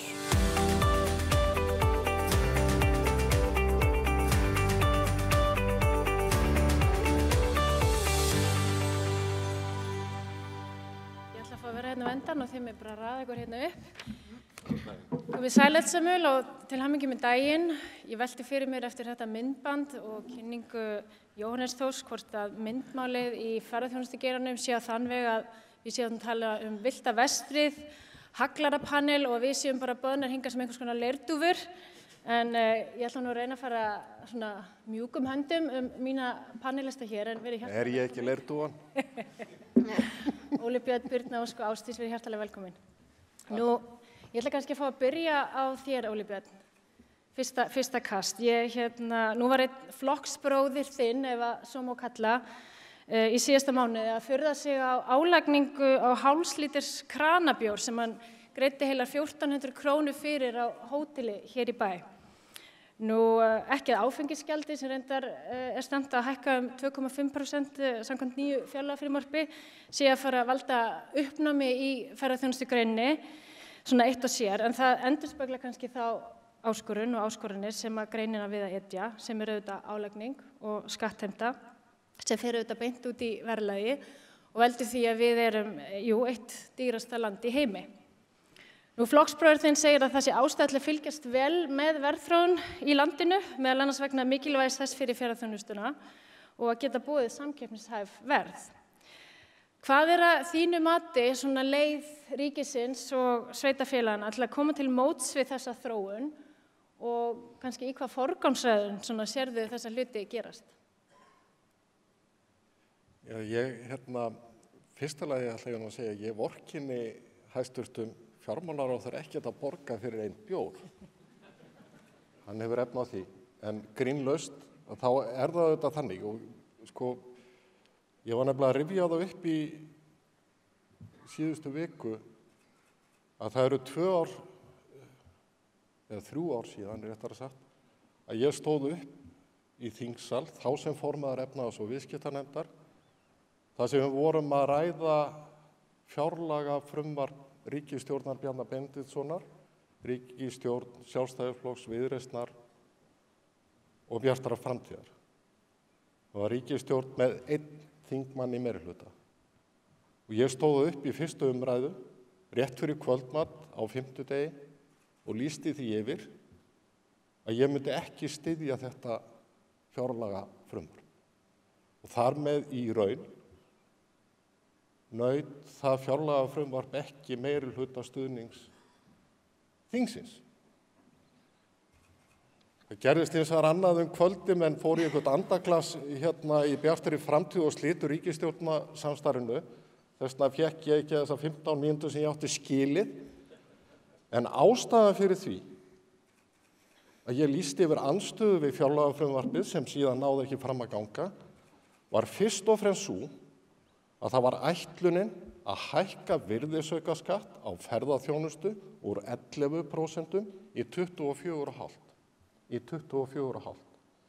Með mér í þeirri andstöðu voru nokkrir þingmenn Sjálfstæðisflokksins einnig, það skal tekið fram. Þannig að það var ljóst að þetta myndi aldrei nást í gegn sem stjórnarfrumvarp. Og ástæðan fyrir því af hverju ég var á móti hækkun á virðisauka snerist ekki væntumþykju ferðaþjónustu í sjálfu sér eða væntumþykju ferðamenn, erlenda ferðamenn. Þetta snýst þetta það sem ég alltaf að reyna að tala fyrir sem samkeppnishæfni íslensks atvinnulífs. Það var verið að ganga fram með þeim hætti að það hefði rýrt samkeppnishæfni ferðaþjónustunnar sérstaklega en íslenskara verslunar líka með hækkun á virðisaukaskatti með þeim hætti sem að var stefnt. Og ég hygg að ef að þessi hækkun hefði náð fram að ganga væri staða íslenskara ferðaþjónustu og þar með íslenskra efnahagsmála önnur heldur hún í raun í dag. Mér líður hins vegar stundum þannig að vera hrópandi neyðarmörkin. Mér finnst stundum eins og ég sé í einu hlutverki og einu eingöngu niður við Austurvöll. Og það að reyna að koma í veg fyrir að skattar hækki í staðinn fyrir að leiða baráttuna fyrir lækkun skatt og einföldu regluverks. Staðreyndin auðvitað sú að meiri hluti þingmanna lítur á fyrirtæki sem sérstakt hlaðborð fyrir tekjur ríkissjóðs. Lítur á það sem sérstakt markmið eða telur að það sé ekki verið að nýta tekjustofna ríkisins, þessi vannýttir ef allt ekki skrúað í botn. Það við þessi element sem við erum að berjast og stundum finnst mér að við sem tölum þó á þessum nótum njótum ekki nægilega stuðnings meira sem frá atvinnulífinu og þar með ferðaþjónustu. Hvað getum við gert? Jú, við eigum að vinna því að lækka skatta. Ferðamálaráðherra, tilkynnti ég vona að þeir hafi tekið eftir því, að ferðamálaráðherra að vinna að einföldu regluverksins, það verið að skera upp regluverkið í hennar ráðuneyti.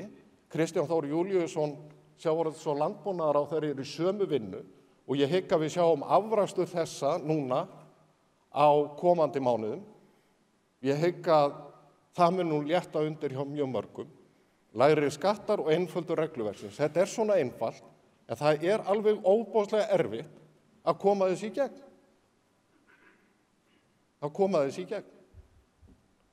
Og þess vegna skiptir máli að samtök atvinnulífsins tali og samtök ferðaþjónustunnar, ég horfi nú á Ásdísi vegna því að sækja nú stundum hérna í hennar rann og hennar brunn, tali með skýrum hætti og tali inn í hjartað á almenningi þannig að almenningu skilji samhengi milli afkomu fyrirtækja og þess sem það fær síðan í launaumslagið. Við fáum kannski og leifum þá, takk fyrir þetta kærlega Óli Björn, að við kannski einmitt beinum þá ljósinu að Ásdísi Kristjáns, forstöðumann efnahagsins Samtaka atvinnulífsins, sem einmitt hefur sagt að fórnarlömb ein velgengni væri nú einmitt ferðaþjónustan. Þetta tengist auðvitað gengi krónunnar og launaþróun sem við höfum séð og fylgst með gaumgæfilega undanfarin ár. Það kom einmitt fram í máli formanns hér áðan hennar Bjarnheiðar að Ísland orðið 3. dýrasti áfangastæðurinn í heimi og leið ósamkeppnishæfari í verðum eins og áður. Og þessi gengisþróun og launaþróun undanfarin ára, hún auðvitað að kosta fyrirtækin gríðarlega mikið og þetta sjáum við náttúrulega með þessum skattahækkunum og fleiru. Ásdís, hvernig sér þú fyrir þér þessa þróun svona áfram ef við horfum fram á veginn? Já, ég myndi segja að ef við horfum út frá ferðaþjónustunni þá hún að glíma við nokkrar áskoranir ofan í þann samdrátt sem við erum að sjá í greininni. Nú í fyrsta lagi þá það einfaldlega staðreynd að við greiðum hálaun, við erum hálaunaríki og ferðaþjónustan vinnuafls fyrir grein, þannig að launakostnaður vegur mjög þungt í rekstri fyrirtækjanna og hefur áhrif á samkeppnishæfnina. Nú í öðru lagi þá erum við háskattaríki og ég ætla að benda hér á Óla Björn. En það alveg rétt sem hann segir, og ég hef alveg tekið eftir, það eru fáir á þingi sem tala fyrir að lækka skatta. Og það bara staðreynd, því miður. En við erum háskattaríki í alþjóðlegum samanburði. Hvergi innan OECD dregur ríki meira til sín í formi skatttekna sem hlutfall af verðmætasköpun en á Íslandi. Og auðvitað hefur þetta áhrif á samkeppnishæfnina, ekki bara á ferðaþjónustuna heldur öll fyrirtæki í landinu. Og það bara sorglegt, verður að segjast eins og að þó svo að það stjórnvöld að boða skattalækkanir á næsta ári, að þá þetta ekki miklar skattalækkanir ef við horfum á þetta út frá fyrirtækjunum í stóra samhenginu. Ef við setjum þetta aðeins í samhengi eins og tryggingagjaldið, formaður kom inn á það hér áðan, það verið að fara að lækka tryggingagjaldið 4 milljarða á næsta ári og þetta skattur sem leggst á launagreiðslur. Við höfum tekið saman að árlega í viðbótartekjur, skatttekjur ríkissjóðs renna 115 milljarðar í formi nýrra skatta og skattahækkana sem átt sér stað eftir hrun á hverju einasta ári. Þannig að þetta þó svo það fagnaðarefni það sem vera að lækka álögur á heimili og fyrirtæki í landinu, en þá verðum við einfaldlega að ganga lengra í þessum efnum.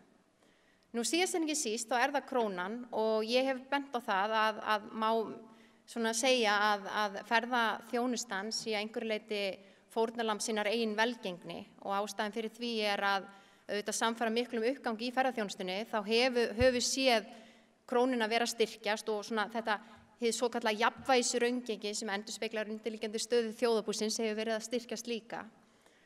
Og staðan einfaldlega þannig að þetta jafnvægisraungengi hefur hækkað. Og af hverju hefur það hækkað? Það vegna þess að ef við horfum þetta aftur út frá nefni þrjár megin ástæður. Í fyrsta lagi samfara miklum uppgangi ferðaþjónustunnar þá útflutningstekjur okkar að koma af breiðari grunni sem mjög jákvætt og ákveðið styrkleika merki fyrir íslenskt hagkerfi og það hefur áhrif á gengi krónunnar til þá spornar gegn frekari veikingu. Nú í öðru lagi að þegar það var hér vöxturinn var sem mestur þá var auðvitað mikið innflæði erlendum gjaldeyri að streyma inn í landið. Seðlabankinn nýtti það svigrúm til að safna í gjaldeyrisvarasjóð. Þannig að í raun var Seðlabankinn að sporna gegn enn frekari styrkingu krónunnar. Í dag Seðlabankinn með 800 milljarða í varasjóð. Og þetta varasjóðir sem allir sjá, erlendi fjárfestar, innlendi fjárfestar, lánshæfisfyrirtækin og þetta mikið styrkleika merki. En leið hefur það líka áhrif á hið svokallaða jafnvægisraungengi krónunnar. Og síðast en ekki síst að þá þjóðhagslegur sparnaður mikill í sögulegum og alþjóðlegum samanburði og við erum að sjá það að erlendar eignir ríflega 600 milljarða umfram erlendar skuldir. Þökk sé miklum uppgangi ferðaþjónustunnar, þá hefur okkur tekist að nýta þessu uppsveiflu í að greiða niður skuldir og safna í verulegan forða. Þannig að allir þessi þættir að leiða til þess að krónan sterk og útlit fyrir hún verði á svipum stað í komandi misseri. Þannig við horfum á þessar þrjár megin áskorunir, launaliðurinn, skattarnir og krónan, að þá get ég ekki séð að þessar áskorunir séu eitthvað að fara að hverfa eða breytast mikið. Kannski tækifæri hér sem blasir við að stjórnvöld skapi það nauðsynlega svigrúm sem tilþarf í rekstri sínum til að lækka álögur á fyrirtæki í landinu og styðja þannig við samkeppnishæfni og rekstrarumhverfi fyrirtækja. Má ég þá bara rétt grípa þetta, Birna, þú kemur eftir augnablik, Óli Björn, varðandi þetta með launin, að því maður hefur oft hort til þessa munar milli útborgara launa og launakostnað vinnuveitanda. Því talið að lækka tryggingagjaldið, tekjuskatti núna í nýju fjárlagafrumvarpi. Þetta auðvitað ekki kannski stóra fjárhæðir í stóru myndinni. Fleira sem hægt að gera? Mætti skoða skylduiðgjald í lífeyrissjóði? Eitthvað annað sem mætti telja til og fara að skoða? Ég meina Samtaka atvinnulífsins sömdu auðvitað að hækka iðgjald í lífeyrissjóði 3,5%. Þannig að það auðvitað frjálsir samningar og fyrirtækjum verða að taka ábyrgð á því og axla ábyrgð á því. Það auðvitað ýmislegt hægt að gera. Ég ætla nú samt aðeins að reyna verja eitthvað sem við erum að reyna að gera. Það engan síður staðreynd. Ég fyrsti maður til að viðurkenna það að það gengur voða hægt að ná niður skattprósentum þegar þau eru annað borð komin. En við höfum þó náð áfangasigrum eða áföngum þegar kemur að tryggingagjaldinu. Það væri það bil 20 milljörðum hærra á þessu ári ef að við hefðum ekki náð að taka það niður í áföngum. Þá var það 20 milljörðum hærra og það verið að lækka það síðan 4 milljarða. Það munar nú það. Ég meina, tekjuskattur einstaklinga væri 25 milljörðum hærri án þeirra skattkerfisbreytinga sem hafa verið gerðar frá 2013 og við bæta síðan 21 milljarður á næstu 2 árum. Þannig að þetta eru 40 til 50 milljarðar þarna. Þannig að við erum á ákveðnum sviðum, höfum við verið að stíga, hænufett, jú, en það svona vekkumanni minnst þegar gefur vonur það að við séum svona ná árangri og það sem að mér þótti hins vegar merkilegt að í þeim kjarasamningum sem voru þetta erfiðir og ég horfi þetta alltaf á Halldór Benjamin sem voru erfiðir en ríkisvaldið kom nú þar að borði. Þá í fyrsta skipti upplifði ég það að verkalýðshreyfingin og ég áttum töluverða samleið í skattamálum. Það að segja að það var almenn krafa að lækka skatta. Ég hef ekki upplifað það og ég nú að komast á næsta ári sem fullgildur félagi eldri borgara. En þannig að ég held að við séum í svona, það kann að vera, ég vona að ég sé ekki að búa mér til einhverja draumsýn, en ég hygg að það sé hugsanlega að verða einhver vatnaskil hjá almenningi þegar að kemur að skattheimtu bæði á launafólk en líka á fyrirtæki. Ég held að skilningurinn sé að aukast og krafan það að menn fá að halda meiru eftir sé að aukast og stuðningurinn sé að aukast og það svona það sem að ég held að menn ættu að vinna og það skiptir máli hvernig atvinnulífið og forystumenn atvinnulífsins tala á komandi mánuðum og komandi árum með þeim hætti að fólk, almenningur, skynji hvað í húfi. Ég fæ kannski að vitna í fund, alltaf tengt þessum alþingismönnum. Óla Birni, það var á opnum fundi efnahags- og viðskiptanefndar Alþingis í síðustu mánuði að þeir mættu þar til leiks fulltrúar peningamálastefnu nefndar Seðlabankans og þeir fóru þar yfir orsakir og afleiðingar þessarar niðursveiflu sem að íslenska hagkerfi nú í og þar bara góma fækkun ferðamanna og hana mætti meðal annars rekja til launakostnaðar og þessar álags á fyrirtæki. Auðvitað erum við oftar en ekki að ræða um minni fyrirtæki sem að svona lita greinina, 80–90% af fyrirtækjunum eru með 10 manns eða færri. En hingað eru við komið með Birna Ósk sem nú með eitt stærsta fyrirtæki landsins í þessari grein. Það var sérstaklega rætt flugfélögin, þetta verið mikið álag fyrir þau, þessi launakostnaður. Hvernig horfir þessi þróun við ykkur og hvaða aðgerðir sér þú fyrir þér í þessum efnum? Já, ef ég fyrst bara segja ykkur nákvæmlega það sem ég langar að segja, þá það sem Óli Björn sagði áðan, að skattar þurfa að lækka og regluverk þarf að einfaldast. Þetta ekkert mikið flóknar en það. En ef við horfum á þetta út frá Icelandair, þá þetta þannig að Icelandair og önnur flugfélög eru í rauninni þau sem færa þessa ferðamenn til landsins. Þannig að það auðvitað í grunninn þarf að ganga upp. Og til þess að það gangi upp þá þurfum við að vera samkeppnishæf og til þess að við getum verið samkeppnishæf þá náttúrulega verðum við að geta boðið flugfargjöld sem eru samkeppnishæf því að við erum ekki bara í samkeppni við fullt af flugfélögum sem eru á leiðinni til Íslands heldur áfangastaðurinn Ísland líka í gríðarlegri samkeppni við aðra áfangastaði. Þannig að þetta dæmi verður alltaf ganga upp og til þess að það geti gengið upp þá gerum við okkur grein fyrir því að við teljum að gæðin og virðin í því sem við ætlum að bjóða eigi að geta verið mjög góð. Það ekki hægt að setja samt bara hvaða reikning á borðið sem fyrir, hvernig var það, Mrs. Brown og Mr. Jones, sem við viljum að koma hingað og eyði meiru hjá okkur. Þau líka eru betur borgandi út af því að þau hafa skoðun á hlutunum, þau eiga peninga og þau ætla ekki að eyða þeim í vitleysu. Þannig að staðan sem við erum í rauninni svo að við verðum að ná þessu niður. Við erum hálauna land. Við ætlum að vera það áfram, við ætlum að greiða góð laun fyrir gæðavinnu í ferðaþjónustunni. Þannig að það sem viðkvæmast núna og þarf að tækla, það í rauninni það að skattar og álögur eru of háar og okkar kæri fjármálaráðherra sem að fór á barinn og fekk sér bjór sem bara mér finnst gott að hann hafi gert. Hann var í rauninni, ég myndi skjóta á að svona 800 kall af því sem hann var að borga voru laun og opinber gjöld. Og við verðum þó bara að velta því fyrir okkur hvað var eftir til skiptana fyrir þetta tiltekna hótel sem leggur mikla áherslu á gæði, góða þjónustu, að þjálfa starfsfólkið sitt. Svo þarf auðvitað hótelið að kaupa bjórinn inn. Það þarf að markaðsetja sig, það þarf að leigja húsnæði og svo framvegis. Þetta sama staða og við stöndum öll í.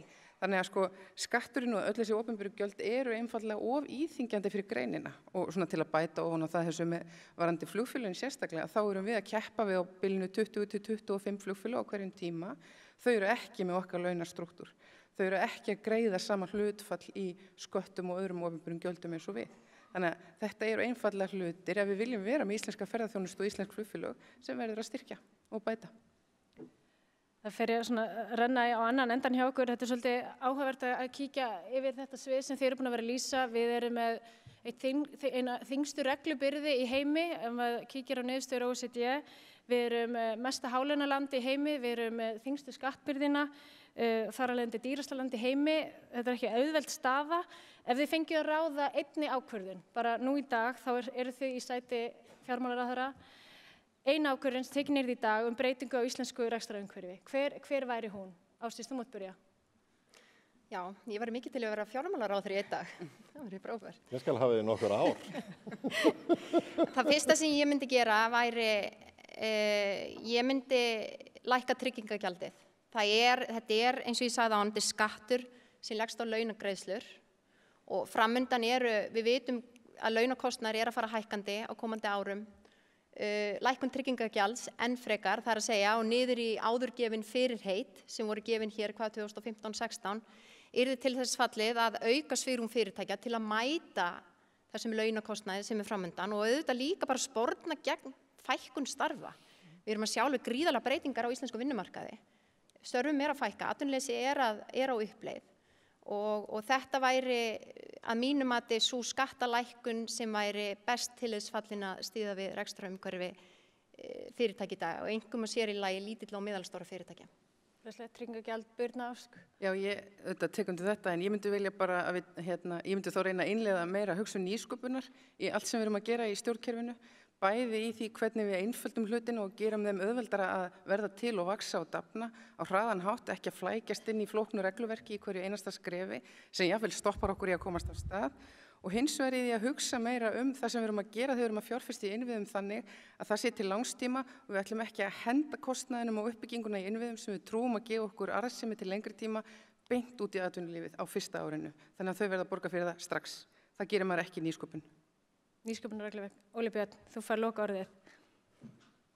Sko, fyrir utan skatta, þá held ég og vegna þess að þeir eru auðvitað bara einn stærð í þessu. Ég hef miklu meiri áhyggjur á mörgu leyti af útgjald á þróun ríkisins.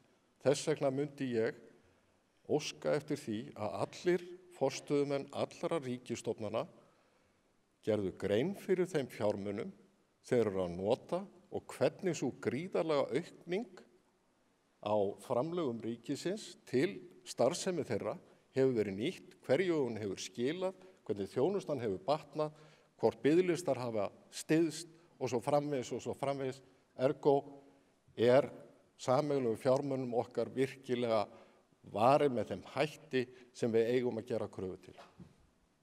Glæsilegt. Ég held að þetta veri mjög skýr skilaboð til stjórnvalda frá leirdúfum dagsins, afsakið myndmálið. Þakkum kærlega fyrir, gefum gott klapp.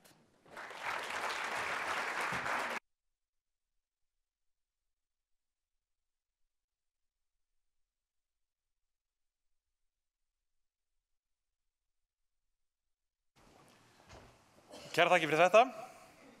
Þetta eru náttúrulega þeir þættir sem að ráða því hvort að íslensk ferðaþjónustu fyrirtæki, bæði stór og smá, geti glímt við þær áskoranir sem framundan eru og uppfyllt þau risastóru markmið sem við erum að setja okkur í stefnumörkun til framtíðar. Við viljum komast á ákveðin stað og það hvernig rekstrarumhverfi fyrirtækjana lítur út á hverjum tíma mun hafa mjög mikil áhrif á það. Þriðji og síðasti haglarapanellin okkar ég held ég sé búin að innleiða eitthvað nýtt í íslenska fundamenningu með þessum haglarapanelum. Þar ætlum við að ræða örlítið mál sem er fagmennska í víðu samhengi. Þarna náttúrulega risastórt mál sem við ætlum að taka fyrir á 20 mínútum, þannig að það verður ekki hægt að fara yfir allt sviðið. En til þess að gera tilraun til þess að draga út áhugaverða þætti og þætti sem við þurfum að horfa til, erum við komið með góða gesti sem eru Ingibjörg Ólafsdóttir, hótelstjóri Radisson Blues Hótel Sögu, Skarphéðinn Berg Steinarsson, ferðamálastjóri, Steingrímur Birgisson, forstjóri Hölds, bílalegu Akureyrar og umræðustjórn ætlar að taka sér Ásta Kristín Sigurjónsdóttir, framkvæmdastjóri íslenska ferðaklassans og meðan þau koma sér á svið, þá ætlum við að horfa á örlítið innslag.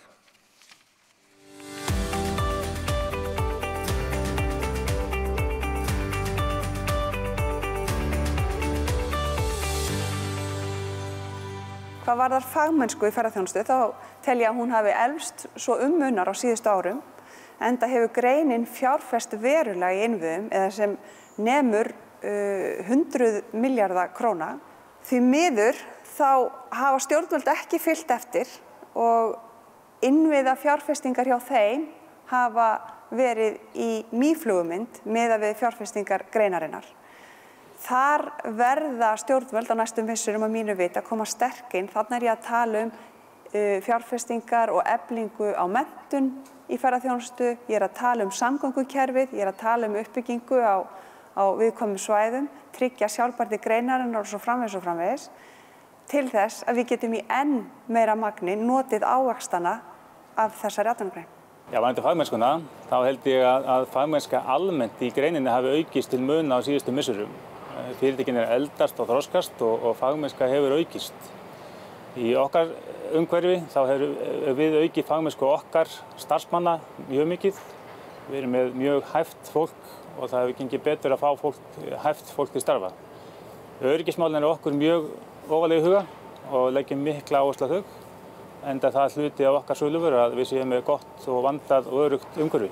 Við náttúrulega erum í skíðagöngubænum Ísafirði og eigendur hótelsins eru mikið skíðagöngufólk og þetta var bara svolítið gott dæmi það hvað í rauninni ástríðan þín og vinnan getur gert í rauninni þegar þetta blandast saman. Fossavaðsgangan og þessar skíðahelgar sem við erum með og náttúrulega aldrei fóru suður eru dæmi verkefni sem hafa sprottið upp úr bara ótrúlegum dugnaði og krafti heimamanna. Þetta byrjar allt meira og minna bara í sjálfboðastarfi í því að reyna að búa til eitthvað og skapa eitthvað verkefni yfir vetrartímann, yfir þennan dauðatíma. Og það orðið þannig núna að páskarnir starta svolítið high seasonin okkar og bara frá páskum bara farið að verða bara mjög mikið að gera. Við viljum vera öðrum fyrirtækjum í ferðaþjónustu, hvatning og fyrirmynd og því skrifum við undir samning við hæfnisetur ferðaþjónustunnar til þess að efla og styrkja starfsfólki okkar enn frekar og þar að leiðandi að veita betri þjónustu. Því við viljum vera sönn í því sem við erum að gera. Við megum ekki gleyma því að faglega séð þá erum við á pari við það sem best gerist í heiminum og við erum að gera góða hluti en við getum alltaf gert betur. Meginþorra fyrirtækja hjá okkur 10-15 starfsmenn og það erfitt að sinna námskeiðshaldi og fræðslu í slíkum litlum einingum. SAF og Hæfnisetrið, það þetta að nota þann vettfang til að fá smærri fyrirtæki til að vinna saman þannig að allir geti sett upp námskeið og frætt sína starfsmenn og þá okkur allir vegfærir. Já, við í okkar fyrirtæki höfum alltaf litið þannig á að við séum í rauninni í harðri alþjóðlegri samkeppni. Við erum ekkert að keppast við Norðurlandi eða Austurlandi eða Patreksfjörð eða eitt eða neitt. Þannig að við höfum hort á þannig að við þurfum að vera með alltaf með gæðin í topplagi, þar að segja bæði hvað varðar búnað, hvað varðar aðbúnað fyrir gestina, hvað varðar þjálfun starfsfólk og öryggismál og allt þetta. Þannig að þetta þarf bara að vera í lagi vegna þess að við erum ekki að tjálta leitna nætur. Við viljum lifa á þessu og til framtíðar og svona við og byggja upp til framtíðar og þá verða þessi gæði að vera í lagi.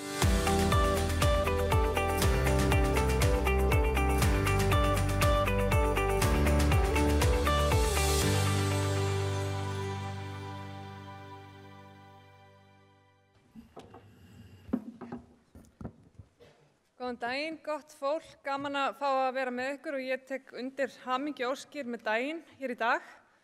Við fáum svona að leggja lokapunktinn á þessar frábæru umræður sem hafa verið hérna í dag.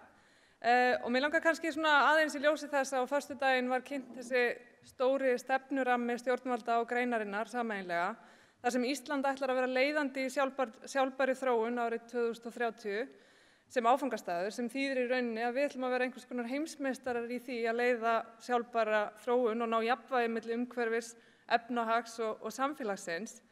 Það þýðir samt ekki að stjórnvöld ætli ein og sér að leiða þá vinnu eða að þau geti hreinlega orðið heimsmeistarar, heldur það fyrirtækin og fólki sem situr hér sem þarf í rauninni að leiða vinnuna og vera þetta fólk sem að raungerir stefnuna. Mér langar svolítið bara að opna þetta kannski stórt og spyrja ykkur, hvernig látum við fagmennsku og gæði raungerast í íslenskri ferðaþjónustu? Herra ferðamálastjóri, ef þú byrjar. Já, ég held að við stöndum ágætlega og ég held að við komum fram hérna í þessu myndbandi áðan að sú skoðun útbreidd að fagmennska hefur aukist. Og hvað er fagmennska? Fagmennska í raun svona, þetta svona professionalismin í ferðaþjónustu og hann hefur verið að aukast talsvert mikið held ég á síðastliðnum árum. Það margt sem hefur verið að gerast, það hefur verið tekið á menntun, það ýmislegt búið að gerast þar, þjálfun starfsmanna, öryggi ferðamanna, það búið að efla það talsvert og við erum meðvitaðri öryggi ferðamanna. Safe Travel búið að vinna þar gott verk en líka fyrirtækin, það búið að verða breyting líka varðandi lögin. Nú tæknistigið að aukast og það megi aukast talsvert mikið meira. Nú arðsemi, við erum fann að huga arðsemi í fyrirtækjum og það hluti af þessari fagmennsku. Við erum fann að huga því hvernig við rekum fyrirtækjun okkar. Þannig að, og síðan vöruþróun og nýsköpun, allt þetta fagmennska og ég held að þetta hafi aukist og muni, en við megum ekki sofna á verðum, það talsvert mikið ógert, þannig að við verðum að halda áfram í því. Ingibjörg, ef þú tekur svona aðeins líka og þrengir kannski aðeins fókusin niður á þína grein eins og hótelrekstur.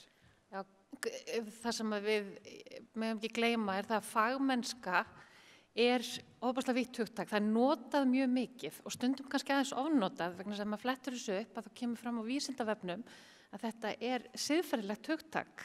Þetta raunverulega loforð og mér finnst að passa svolítið vel við ferðaþjónustuna því hún byggð upp af frumkvöðlum.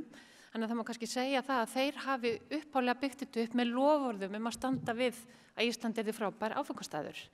Við erum búin að vera hlusta á rekstrarhlutann og markaðshlutann og ég held að fyrirtækin í greininni standi sér frábærlega þegar kemur að þessari fagmennsku og efna loforðin við kúnnan okkar. Allavega veit ég það að mínir samkeppnisaðilar gera það svo sannarlega. Við erum að taka á móti á góðum dögum bara allt upp í 1000 til 1500 gestum á dag og það bara á við lítil þorp og það var einhver sem að talaði það að þetta væri erfitt en þetta væri bara gert af ástríðu og það hefur ferðaþjónustan alltaf gert. Við höfum tekist á við þetta af ástríðu. Akkurat. Steingrímur, ef þú tekur þetta svona aðeins yfir á bílaleigu geirann í rauninni, af því að þið kannski eru líka að huga á sama tíma eins og Skarphéðinn var að koma inn á gríðarlega mikið af öryggismálum og ólíkum í rauninni, árstíðum og öðru slíku. Hvernig lítur þetta við þér? Ingibjörg talaði loforð, var hluti af fagmennskunni og ég lofaði Ingibjörg að drepa engan hérna í dag. Ég veit ekki, ég lofaði líka Jóhannes að skjóta nokkra í dag. Hann kynnti þetta fyrir mig sem svona haglarapanel. Af því að mér verður svolítið, þegar ég hugsa fagmennsku gæði og horfi á bílaleigugerann, þá eiginlega fallast mér hendur. Vegna þess að sjálfsögðu í þessari grein fullt af fyrirtækjum sem að vinna almennilega, þjálfa sitt starfsfólk, sinna menntunarmálum sem eru náttúrulega hluti af fagmennsku og gæðum. En síðan eru líka því miður allt mörg fyrirtæki sem að vinna ekki samkvæmt þeim slíkum ferlum. Og því miður það búið að tala mikið um þess að einfalda regluverk, en það má ekki einfalda regluverki það mikið að þetta verður bara eins og villt af vestrið. Og þannig það því miður orðið í mínum gera. Og ég lofaði að minnast ekkert á Ísavía eða Samgöngustofu. Þú hefur alveg farið fullum loforðum hérna. Vegagerðina, það sem að því við erum að tala um framtíðarsýn, að við vitum ekki ennþá hvaða bílastæði við munum hafa í Keflavík næsta vor eða sumar. Samgöngustofa, hún sagði mátti ekki skrúa niður kílómetramælana. Og svo bara halda áfram. Það rosalega gæði í því, eða fagmennska. Og fjármálaráðuneytið í sinni framtíðarsýn, við höfum alltaf vitað svona cirka 22. desember þegar að fjárlagafrumvarpið liggur fyrir hvernig verður okkar rekstrarumhverfi næsta árs. Nú ég hættur Ingibjörg. Einmitt eins og hann að segja, þetta loforð. Þetta loforð, en það ætla ég ekkert að tala Ísafjarðar. Og hann stendur alltaf við allt. En loforð náttúrulega þannig að við getum ekki staðið fyrirtækin við okkar loforð nema við getum treyst regluverkinu sem í kringum okkur til að passa upp á það að við séum að starfa á samkeppnishæfan hátt. Nákvæmlega. Og allir séu í rauninni að ganga í takt og það mikið búið að tala það og við erum líka mikið búin að tala svona samkeppnishæfnina. Hvaða sem að skapar okkur samkeppnisforskot í rauninni á Íslandi og mér finnst líka athyglisvert eins og Rey fór í gegnum og Jóhannes kom svo sem réttilega inn á að hann hefði alltaf eins geta verið að tala Ísland vegna þess að þetta voru allstaðar sambærileg mál, sambærilegar svona stefnur og svona lykil orð sem að voru notuð og þar auðvitað kemur sjálfbærni rosa sterk inn. Þannig að mig langar líka kannski og þið megi bara grípa sá sem vill fyrst en sko þegar við erum að tala fagmennsku þá einhvern veginn það svolítið sama sem gæði og við viljum vera auðvitað þekkt fyrir það. En hvernig í rauninni fáum við alla til að ganga í takt með það, nú erum við með gæðakerfi sem við köllum Vakan og hefur verið svona viðurkennt gæðakerfi fyrir ferðaþjónustuna. Það eru hins vegar alls ekki nægilega margir sem eru þátttakendur, virkir þáttakendur í Vakanum. Þannig að það eru klárlega tækifæri og við höfum auðvitað að horfa á það þannig. En eitthvað sem við getum gert til þess að hvetja fleiri til þess að raunverulega hafa í rauninni þessi mál algjörlega upp á borðum og hreinu? Og það sem að veitir okkur samkeppnisforskot að vera með gæðakerfi eða það að í rauninni að framkvæma hlutina á þann hátt sem að getur talist ábyrgt og góðir viðskiptahættir? Ef enginn ætlar að bjóða sig fram með byrja þá. Aðeins, af því að bara gæði og Vakin. Við vorum eitt af fyrstu fyrirtækjum sem tók Vakan í gagnið fyrir, hvað komið mörg ár? 8 ár eða 10? Og höfum fyllt og við erum ennþá inn í því kerfi en erum aðeins í viðurkennd að velta í fyrir hvað við að gera núna. Hvers vegna? Vegna sem við því miður sjáum ekki alveg hæginn af því úthafið. Ég sé klárlega mikinn hafið innan við en úthafið þá því miður sjáum við allt og lítinn hag að þessu. Við ætlum að halda áfram til að skipta og ég hvet allar til þess að ganga í Vakan en þá verðum við líka að tryggja Vakanum svona ákveðið bakland þannig að hann hafi eitthvað gildi fyrir greinina. Það sé ekki bara, ég tek bara sem dæmi það var aðili ríkiskaup, segi það bara hér út svo ég haldi áfram að skjóta það þeir voru með útboð fyrir nokkrum árum og þar var krafa gæðakerfi í miðju útboðsferlinu það var krafan tekin út, hvers vegna að það voru svo fáa bílalögum með gæðakerfi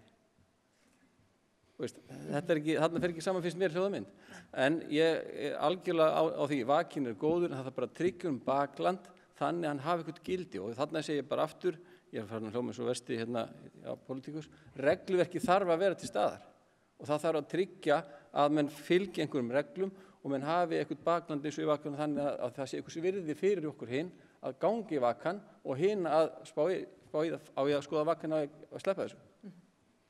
Ég kannski tek bara við vegna þess að ég alveg sammála Vakin algjörlega frábært mælitæki og ég ekki í Vakanum á þessu ári, þetta í fyrsta skipti, það voru smá breytingar með framkvæmd Vakans og ég, eins og mörgunni fyrirtæki, þá erum við að sjá samdrátt og við erum með mjög öflugt gæðakerfi innan Radisson Blu keðjunar, þannig að við í rauninni höfum verið með tvöfaldkerfi. En ég samt algjörlega á því að til þess að við getum verið fagleg og stunda fagmennsku, þá þurfum við að hafa eitt gæðakerfi sem að allir í en ekki bara, og þá verður það líka að vera þannig að þeir sem að nýta fyrirtækin, að þeir þurfa líka bara að láta þau fyrirtæki sem eru með svona gæðakerfi vera í forgangi og það svo langur vegur frá því og meira að segja innan ferðaþjónustunnar. Aðeins áður en þú kannski ferð að taka þennan bolta líka Skarphéðinn, þá hefur verið svona smá umræð það kannski langan tíma en kannski meira núna svona undanfarið af því að í rauninni hafa öll gögn og allar upplýsingar í Vakanum bara legið opnar. Þetta hafa verið bara upplýsingar sem hver og einn getur í rauninni bara tekið og reynt svona aðeins að fikra sig áfram þó svo hann sé kannski ekki orðin virkur aðili að Vakanum eða bara hafi kannski ekki forsendur til þess vera þar. Við erum líka búin að reka verkefni sem heitir ábyrg ferðaþjónusta sem við erum svolítið með galopið líka þar sem að við erum okkar í rauninni markmið að reyna að fræða sem allra flesta til þess að gera vel. Hvort sem að þeir síðan taka upp merki vakans eða hvort sem að þeir státa sig af því að vera ábyrgir eða eitthvað slíkt, að þá alltaf markmiðið að efla þekkinguna þarna úti þannig að sem flestir viti hvað málið snýst. Hvernig sér þú einhverja breytingar á þessu í náinni framtíð eða mun vakin að þínu mati áfram eiga líka hvetja sem flesta til þess að vera með? Vakin var innleiddur fyrir held ég 8 árum síðan og hefur almennt gengið ágætlega og svona hluti af þessari gæðavitund sem þarf að auka í ferðaþjónustunni og það tæki og sérsnið kóperað frá Nýja Sjálandi, Kolbrún. Við stelum líka góðum. Já, þetta er bara mjög góðum mynd og stólið og það hefur gengið ágætlega með vakan. Það hafa hins vegar verið ákveðin vonbrigði að það hafi ekki fleiri fyrirtæki verið í vakanum heldur en ber virkni. Það svona ákveðin úrvalsflokkur fyrirtæki sem í vakanum en það eru líka fleiri gæðakerfi. Það sem við stóðum frammi fyrir á síðasta ári var það að þróun vakans þurfti að halda áfram. Það eru fleiri gæðakerfi og það eðlilegt að þetta gæðakerfi þróast með líkum hætti eins og í öðrum atvinnugreinum að það sé gæðakerfi sé fyrst og fremst á forsendu fyrirtækisins gagnvart sínum kaupendum sem það rekið. Og það var það sem við vorum að gera, að færa eftirlitið út í skoðanastofubusinessin en að halda þessum spekkum á okkar vegum. Og þessi breyting hefur tekist að mörgu leyti mjög vel, við erum að læra af henni, það hins vegar ýmis atriði sem við þurfum að bæta, við erum að vinna í. Eitt að auka svona skilningin hjá umhverfinu á vakanum, að benda á það að þessi fyrirtæki sem í vakanum í úrvalsflokki, þau eru virkilega að sinna sínum gæðamálum og við erum með í undirbúningi að gera það. Það mun hefjast á næstu vikum vonandi. Þannig að, en sko, við lítum á það sem okkar hlutverk og ferðamálastofu að huga að gæðamálum í svona víðu samhengi líka. Og eins og við komum inn á áðan, það ýmis mál sem að teljast vera gæðamál sem ekki bara vakin. Gæðamál miklu meiri heldur en vakin. Þannig að eitt ábyrg ferðaþjónusta, það svona ákveðin gæðavitund og vonandi þau fyrirtæki sem byrja á því að fara þar inn og taka þátt í því, halda svo áfram og fara í vakan eða einhver önnur gæðakerfi þess vegna. En á sínu tíma þegar að þetta byrjaði, þá voru þessar viðmiðanir, það voru allar hafðar aðgengilegar öllum og þær eru það ennþá og hugsunin var svo að þó að fyrirtæki vildi ekki vera í vakanum að þá gætuðu þarna, þá væri ákveðin ávinningur fólkin í því að þau gætu kynnt sér hvernig líta fyrirmyndafyrirtæki út en sjálfsagt hafa fullt af fyrirtækjum sótt þessar leiðbeiningar og gert eitthvað við þar á þess að fara alla leið. Þetta svona svipaðin sem líkamsræktarkortið. Ég hef oft átt líkamsræktarkort en ekki notað það. Þannig að eins og sér kannski stundum á mér. En það bara þannig að þó að menn hafi aðgang að einhverju þekkingu, það ekki víst að þið notfæri sér. Ef þið farið notfæri sér, þá myndu þau gangi að vakan. Og líka kannski bara aðeins til að dýpka þessa spurningu, þú mátt endilega grípa hana, Ingibjörg, að hversu í rauninni meðvitaði talið þið að viðskiptavinirnir séu, við vitum það alveg og það hefur oft verið rætt að þeir eru kannski ekki endilega meðvitaðir vakan sem slíkan. En sko eins og bara hefur verið hvatt til og nú erum við bara rosalega meðvituð öll bara sem manneskjur og öll erum við ferðamenn á einhverjum tíma. Að við viljum reyna að velja fyrirtæki, hótel eða bílaleigur eða hvaða aðra afþreyingu sem að sýnir fram á einhvers konar ábyrgð, einhvers konar sjálfbærnistefnu og annað slíkt. Hversu svona raunverulega teljið þið sem eruð að reka fyrirtæki að þessi meðvitund sé orðin hjá ferðamanninu? Ég held hún sé bara mjög vaxandi. Við náttúrulega vitum eins og hún hefur stundum verið kölluð litla stúlkan, Greta, náttúrulega hún búin að breyta svolítið umhverfinu og kannski komum við líka að því að þegar við erum að setja svona gæða viðmið að þá þurfa þau að vera það sveigjanlega að það sé hægt að endurskoða þau reglulega vegna þess að sko, markhópurinn hjá okkur líka breytast og eins og Heiða talaði áðan að við erum að sækjast eftir verðmætum ferðamönnum og við erum líka að sækjast, sko við þurfum þá að vera tilbúin að taka á móti þeim og vera með gæðakerfi og fagmennsku til að uppfylla loforð allra og það að koma ný kynslóð og ég náttúrulega af eldri kantinum hérna búin að vera í þessi 35 ár og það sem að mér finnst vera faglega unnið finnst ekkit endilega ungu fólki vera faglega unnið og við innan stóru hótelana þurfum svolítið að hugsa upp og nýtt til þess að geta tekið á móti þessum nýju viðskiptavinum sem eru rosalega verðmætir inn í framtíðina. Ég tek bara undir orðið Ingibjargar. Krafan gæði vaxandi og hefur farið vaxandi og minnst krafan vottanir líka fara að vera vaxandi og verður það vonandi áfram. Við sjáum bara talandi Gretu hvernig umhverfið okkar allt að breytast. Samfélagsmiðlarnir, þeir hafa náttúrulega gríðarlega áhrif í þessum efnum og menn geta verið drepnir á einni nóttu á samfélagsmiðlum eða standa sig ekki. Talandi á Íslandi þar sem að verðið hátt, þá verða gæði og verða að fara saman til þess að við ætlum að halda okkur í gangi og bara á lífi. Þannig að krafan gæði í bílaleigurekstrinum gríðarlega mikil, en því miður þá eru staðin samt ennþá þannig að það er rosalega mikill meirihluti viðskiptavina, hann horfir fyrst á verðið og svo á gæðin. Treystir því að gæðin séu í lagi, kemst síðan að því að svo ekki, en þá er það kannski of seint. Þannig að þess að segja ég allavega í mínum huga það ætti bara að skylda öll fyrirtæki í vakkan og hafa hlutin í lagi og þá er gæðin í lagi.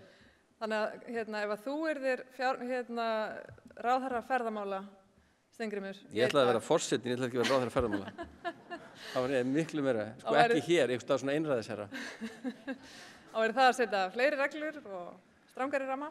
Já, svona upp að vissu marki, já. Já, það skal gæta hófs í öllu. En mér langar aðeins og nú auðvitað rennur tíminn, þetta er gríðarlega stór málaflokkur og við gætum í rauninni talað um fagmennsku undir öllum hinnum flokkunum sem voru áðan. En mér langar svolítið kannski enda á því og byrja bara skarphjóni og fara svo rauðina. Hversu miklu máli skiptir ekki bara áhugi, heldur í rauninni aðgerðir stjórnenda innan fyrirtækjana til þess að þessi mál sé í lagi. Við höfum alveg séð dæmi þess að þetta er einhver svona krúttleg deild, kannski einn gæðastjóri eða umhverfisstjóri sem þarf einhvern veginn að berjast fyrir tilverurétti sínum innan fyrirtækisins og hann er einhvern veginn að tala einhverjum tungum við aðra starfsmenn eða aðra deildir kannski sem eru svolítið svona sílóar í sínu. Þetta er stærsta mál allra fyrirtækja að hafa í lagi, því að ef þetta er ekki í lagi þá í rauninni kannski skiptir engu máli hvað er annað gert. Hvernig sjáu þið þessa þróun og þessa áherslur breytast? Ég held að þessi gæðamál og fagmennska sé stjórnunarlegt atriði og stjórnendur þurfa að taka af skarið í þessu.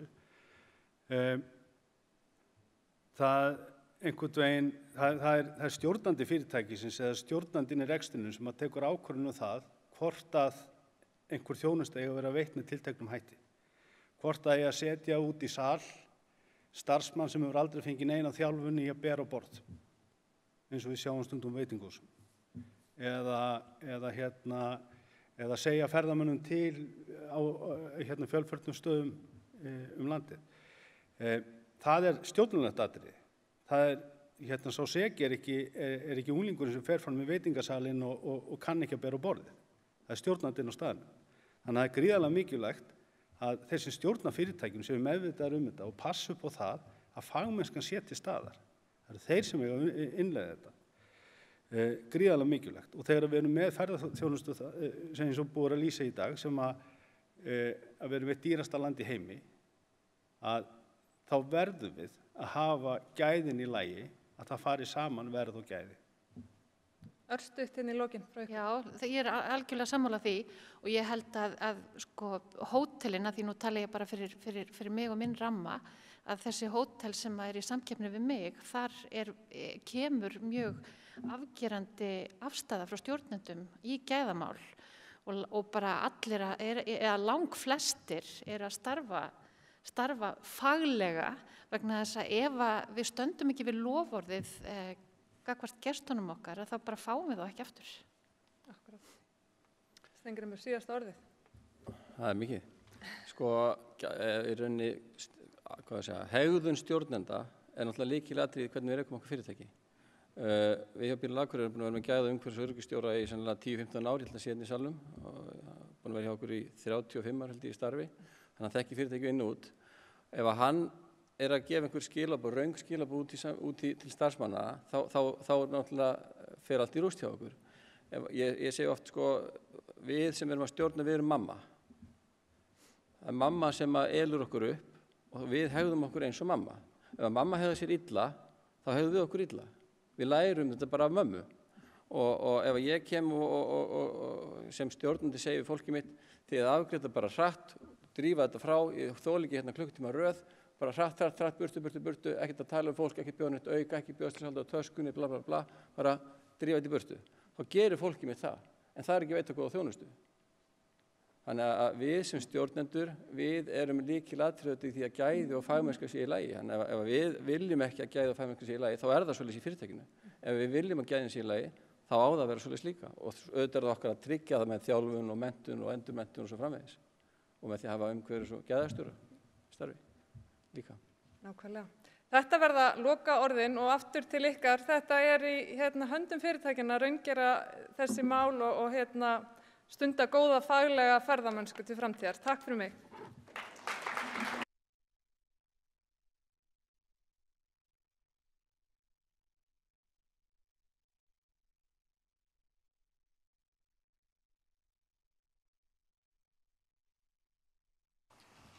Kæra þakkir fyrir þetta og kæra þakkir fyrir að vera með okkur hér í dag.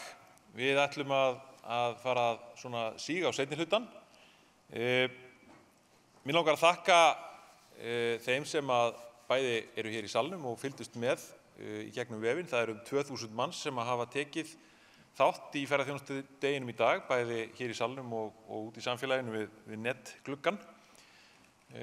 Og ég vona að þið farið öll hérðan út og út í samfélagi og þeir sem heima sittið að horfa út í framtíðina með einhverjar góðar hugmyndir og ásetning það að taka skrefin sem við þurfum til þess að ná þeim árangri sem við viljum.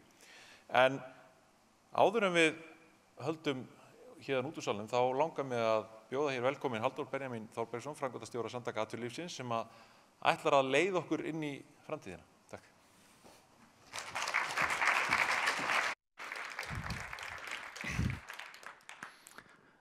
Dagarnir eru mismikilvægir í líf okkar. Þriðjudagurinn 27. mars 2019 mun seint líða mér úr minni. Það var róttækni í loftinu í íslensku samfélagi og það var búið að boða til félagsfundar SAF í húsi Samtaka atvinnulífsins í Borgartúni. Rétt 150 félagsmenn í SAF voru mættir á þennan fund. Fundarefnið var brýnt og átti erindi við alla sem þar voru mættir. Kjarasamningar stóðu sem hæst, búið var að boða til verkfalla föstudeginum áður, eftir skæruverkföll 8. mars. Framundan var hrina verkfallsaðgerða og fundurinn var boðaður í því augnamiði að félagsmenn SAF getu fengið útskýringar á því hver staða kjaraviðræðna væri.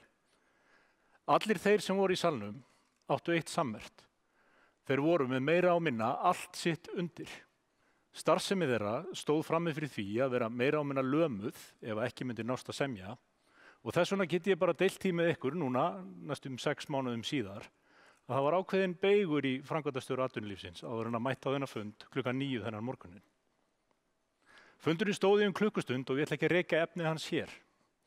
En að fundi loknum gekk ég beint inn til embættis ríkissáttasemjara og fundur átti að hefjast þar, en ég þurfti einfaldlega að setjast niður í einrúmi. Engin meðlimur innan SAF hafði ígjað á því á neinn máta að rétt væri að kasta inn handklæðinu í þessari krefjandi deilu. Ekki einn einstaklingur ljáði máls á því að skaðinn sem greinin var að verða fyrir væri orðin af því tagi að það væri rétt fyrir greinina að gefast upp og láta undan þeim kröfum sem við stóðum frammi fyrir. Eftir því sem tíminn hefur liðið, þá hef ég hugsað, hvað er þetta sem ég skynjaði í þessum sal? Fyrst auðvitað hefði augljósa samstaða og samstaða skiptir máli ekki bara við gerð kjarasamninga, heldur líka við uppbyggingu atvinnugreinar sem hefur tekið svo ljómandi vel hér undanfarinn áratug eða svo, jafnvel þó tímabundið gefið á bátinn í dag. Eftir því sem tíminn hefur liðið, það ekki bara samstaðan sem ég tek út úr þessum fundi. Það sjálfstraust. Það sjálfstraust atvinnugreinar sem hefur farið í gegnum mjög mikinn vöxt yfir nokkur ára tímabil og veit hvað það sem þarf að gera til að ná árangri. Það sem frábært í mínum huga við ferðaþjónustuna þetta. Flestir hérna inni eru sannkallaðir frumkvöðlar.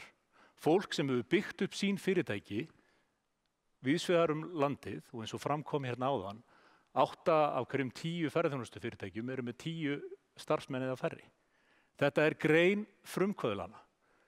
Þeir sem hér eru inni vita að árangur við uppbyggingu í ferðaþjónustu byggir á því að hver og einn þarf að framkvæma hvert handtak við uppbyggingu.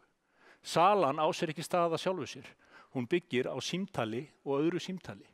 Móttaka ferðamannanna þarf að eiga sér stað og eftirfylgnin, öll þessi skref þarf að stíga til þess að ná árangri, ekki bara yfir eina sumarvertíð, heldur yfir áratug eins og sakir standa. Og það þetta sjálfstraust sem ég heyri þegar ég hlusta á formann Samtaka ferðaþjónustunnar. Það rétt sem Bjarnheiður segir að gengi krónunnar ytri áskorun sem að ferðaþjónustan þarf að takast á við á næstu misserum. Ég ekki spámannlega vaxinn, en ég hygg að það mat því miður að gengi krónunnar sé efnislega á einhverjum stað sem sé sjálfbært til lengri tíma vegna þeirra breytinga sem Ásdís fór yfir hérna áðan í undirliggjandi utanríkisviðskiptum þjóðarinnar, að við munum þurfa að búa við krónuna á þessum stað einhverja hríð. En það sjálfstraustið sem mér finnst liggja í svari formanns Samtaka ferðaþjónustunnar. Rétt viðbragð ekki að leggjast í vörn. Rétt viðbragð þvert á móti það að mæta þessu með aukinni fagmennsku og auknum gæðum sem viðskiptaviðurinn reiðubúinn að borga fyrir. Kannski það rétt að einhverju leyti sem Efnahags- og framfarastofnun Evrópu segir í nýrri skýrslu sinni að ferðaþjónusta, og haldið ykkur fast, sé stærsti áhættuþátturinn í íslensku hagkerfi. Það eru 2 hliðar á þeim peningar það ekki. Ef áhættan mikil, eru tækifærin að sama skapi mikil og ég þess fullviss eftir að hafa fylgst vel með ferðaþjónustu undanfarin tæp 10 ár að leið og vindar snúast hver og einn einstaklingur sem hér situr inni tilbúinn til þess að nýta þau tækifæri til fullnustu. Mín skoðun svo að við séum með heppin með ferðamálaráðherra. Þórdís Kolbrún segir hvað hún ætlar að gera og það sem ennþá sjaldgæfara á meðal ráðherra og pólitíkusa að hún gerir það sem hún segir. Mér finnst gaman að heyra að það átak sem byrjaði hérna á sviðinu fyrir ári síðan hafi verið hrundið af stað, fyrstu skrefin sannarlega stigin og lofa góðu, en það mikilvægt að þessu sé fylgt eftir af fullum þunga. Ég ætla ekki að rekja hér í smáatriðum þær umræður sem átt hafa sér stað, en við þekkjum þetta öll sömul hvernig þessi stóra mynd sem ríkisstjórnin og sveitafélögin hafa ráðandi áhrif á, hvernig hún getur lagt lamandi hönd á heila atvinnugrein ef ekki brugðist við. 10. hver króna sem kemur í ríkiskassan kemur í gegnum tryggingagjald. Lækkum það. Við vitum að íslensk fyrirtæki í ferðaþjónustu sem standa undir stærstum hluta af útflutningstekjum þjóðarbúsins eiga ekki að þurfa að una við það á sama tíma að fyrirtæki frá útlöndum komi hérna inn og séu að keppa við íslensk fyrirtæki sem standa sína plikt bæði gagnvart vinnumarkaði og gagnvart opinberum gjöldum og reglum, að það sé ekki búið að jafna samkeppnisumhverfið á milli þessara atvinnugreina. Og þess vegna, því að aðstofamaður ráðherra hér í salnum í fjarveru hennar með Boris Johnson, legg ég til að við í sameiningu komum okkur saman það að á næsta ári, þegar ráðherrann verður sannanlega í salnum, þá sé búið að taka á einni tiltrúlega lítilli eða svona viðráðanlegri meinsemd sem var nefnd hérna áðan, sem ásókn erlendra rútufyrirtækja inn í íslenska náttúru sem sannanlega stenst ekki lög og við sem samfélag einfaldlega betri en svo að við tökum ekki á þessu. Við lítil og allt það, en það ekki sama sem merki á milli þess að við þurfum að vera lítil í okkur. Og ef við hlustum á Rey frá Nýja Sjálandi, það sem ég tek út úr erindi hans þetta. Jú, Íslandi agnarsmátt í alþjóðlegum samanburði. Árangurinn hins vegar mikill. Og við megum ekki gleyma því að það starf sem hefur verið unnið í íslenskri ferðaþjónustu á undanförnum árum og tæpan áratug, þess stað víða. Lönd eins og Nýja Sjáland og fleiri horfa hingað og eru að taka upp ákveðna þætti sem við höfum gert vel vegna þess að við kunnum að gera marga hluti vel, jafnvel þóttu séu lítið í þessu alþjóðlega samhengi. Það til einskis að vera í stefnumótun til langs tíma ef að aðgerðir fylgja ekki þeirri stefnumótun. Mér finnst það plan sem lagt hefur verið upp hér til ársins 2030, mér finnst það vera trúverðugt og það sem ég hef séð að því finnst mér vera sniðugt. En raunverulegur árangur næst ekki bara með stefnumótuninni, heldur það þessar aðgerðir, þessar vörður á leiðinni til að ná því markmiði sem við setjum okkur fyrir árið 2030 sem raunverulega munu skilja á milli feiks og ófeiks í þessu dæmi og ég fagna því að þessi stefnumótun sem annars vegar á sér stað hjá hinu opinbera, hjá ríki, hjá sveitarfélögum og hjá greininni sjálfri að þetta ekki fyrsti hringurinn sem við erum búin að fara. Vegna þess að sjaldnast náum við fram frábæri lausn með því að fara eina umferð, heldur þurfum við að gera þetta að viðvarandi verki í okkar nálgun. Það var nefnt hérna bara örstutt að lokum í einu innslaginu hérna í vídeónum áðan. Það var notað orðalagið word of mouth. Og hvað þýðir það? Þetta eitthvað sem hefur verið við lýði á Íslandi lengi í samskiptum Íslands við útlönd. Það segir í Hávamálum og ég googlaði þetta, ég man þetta nú ekki svona vel, ég googlaði þetta meðan ég var að hlusta. Orðstíð deyr aldrei, þeim sér góðan getur.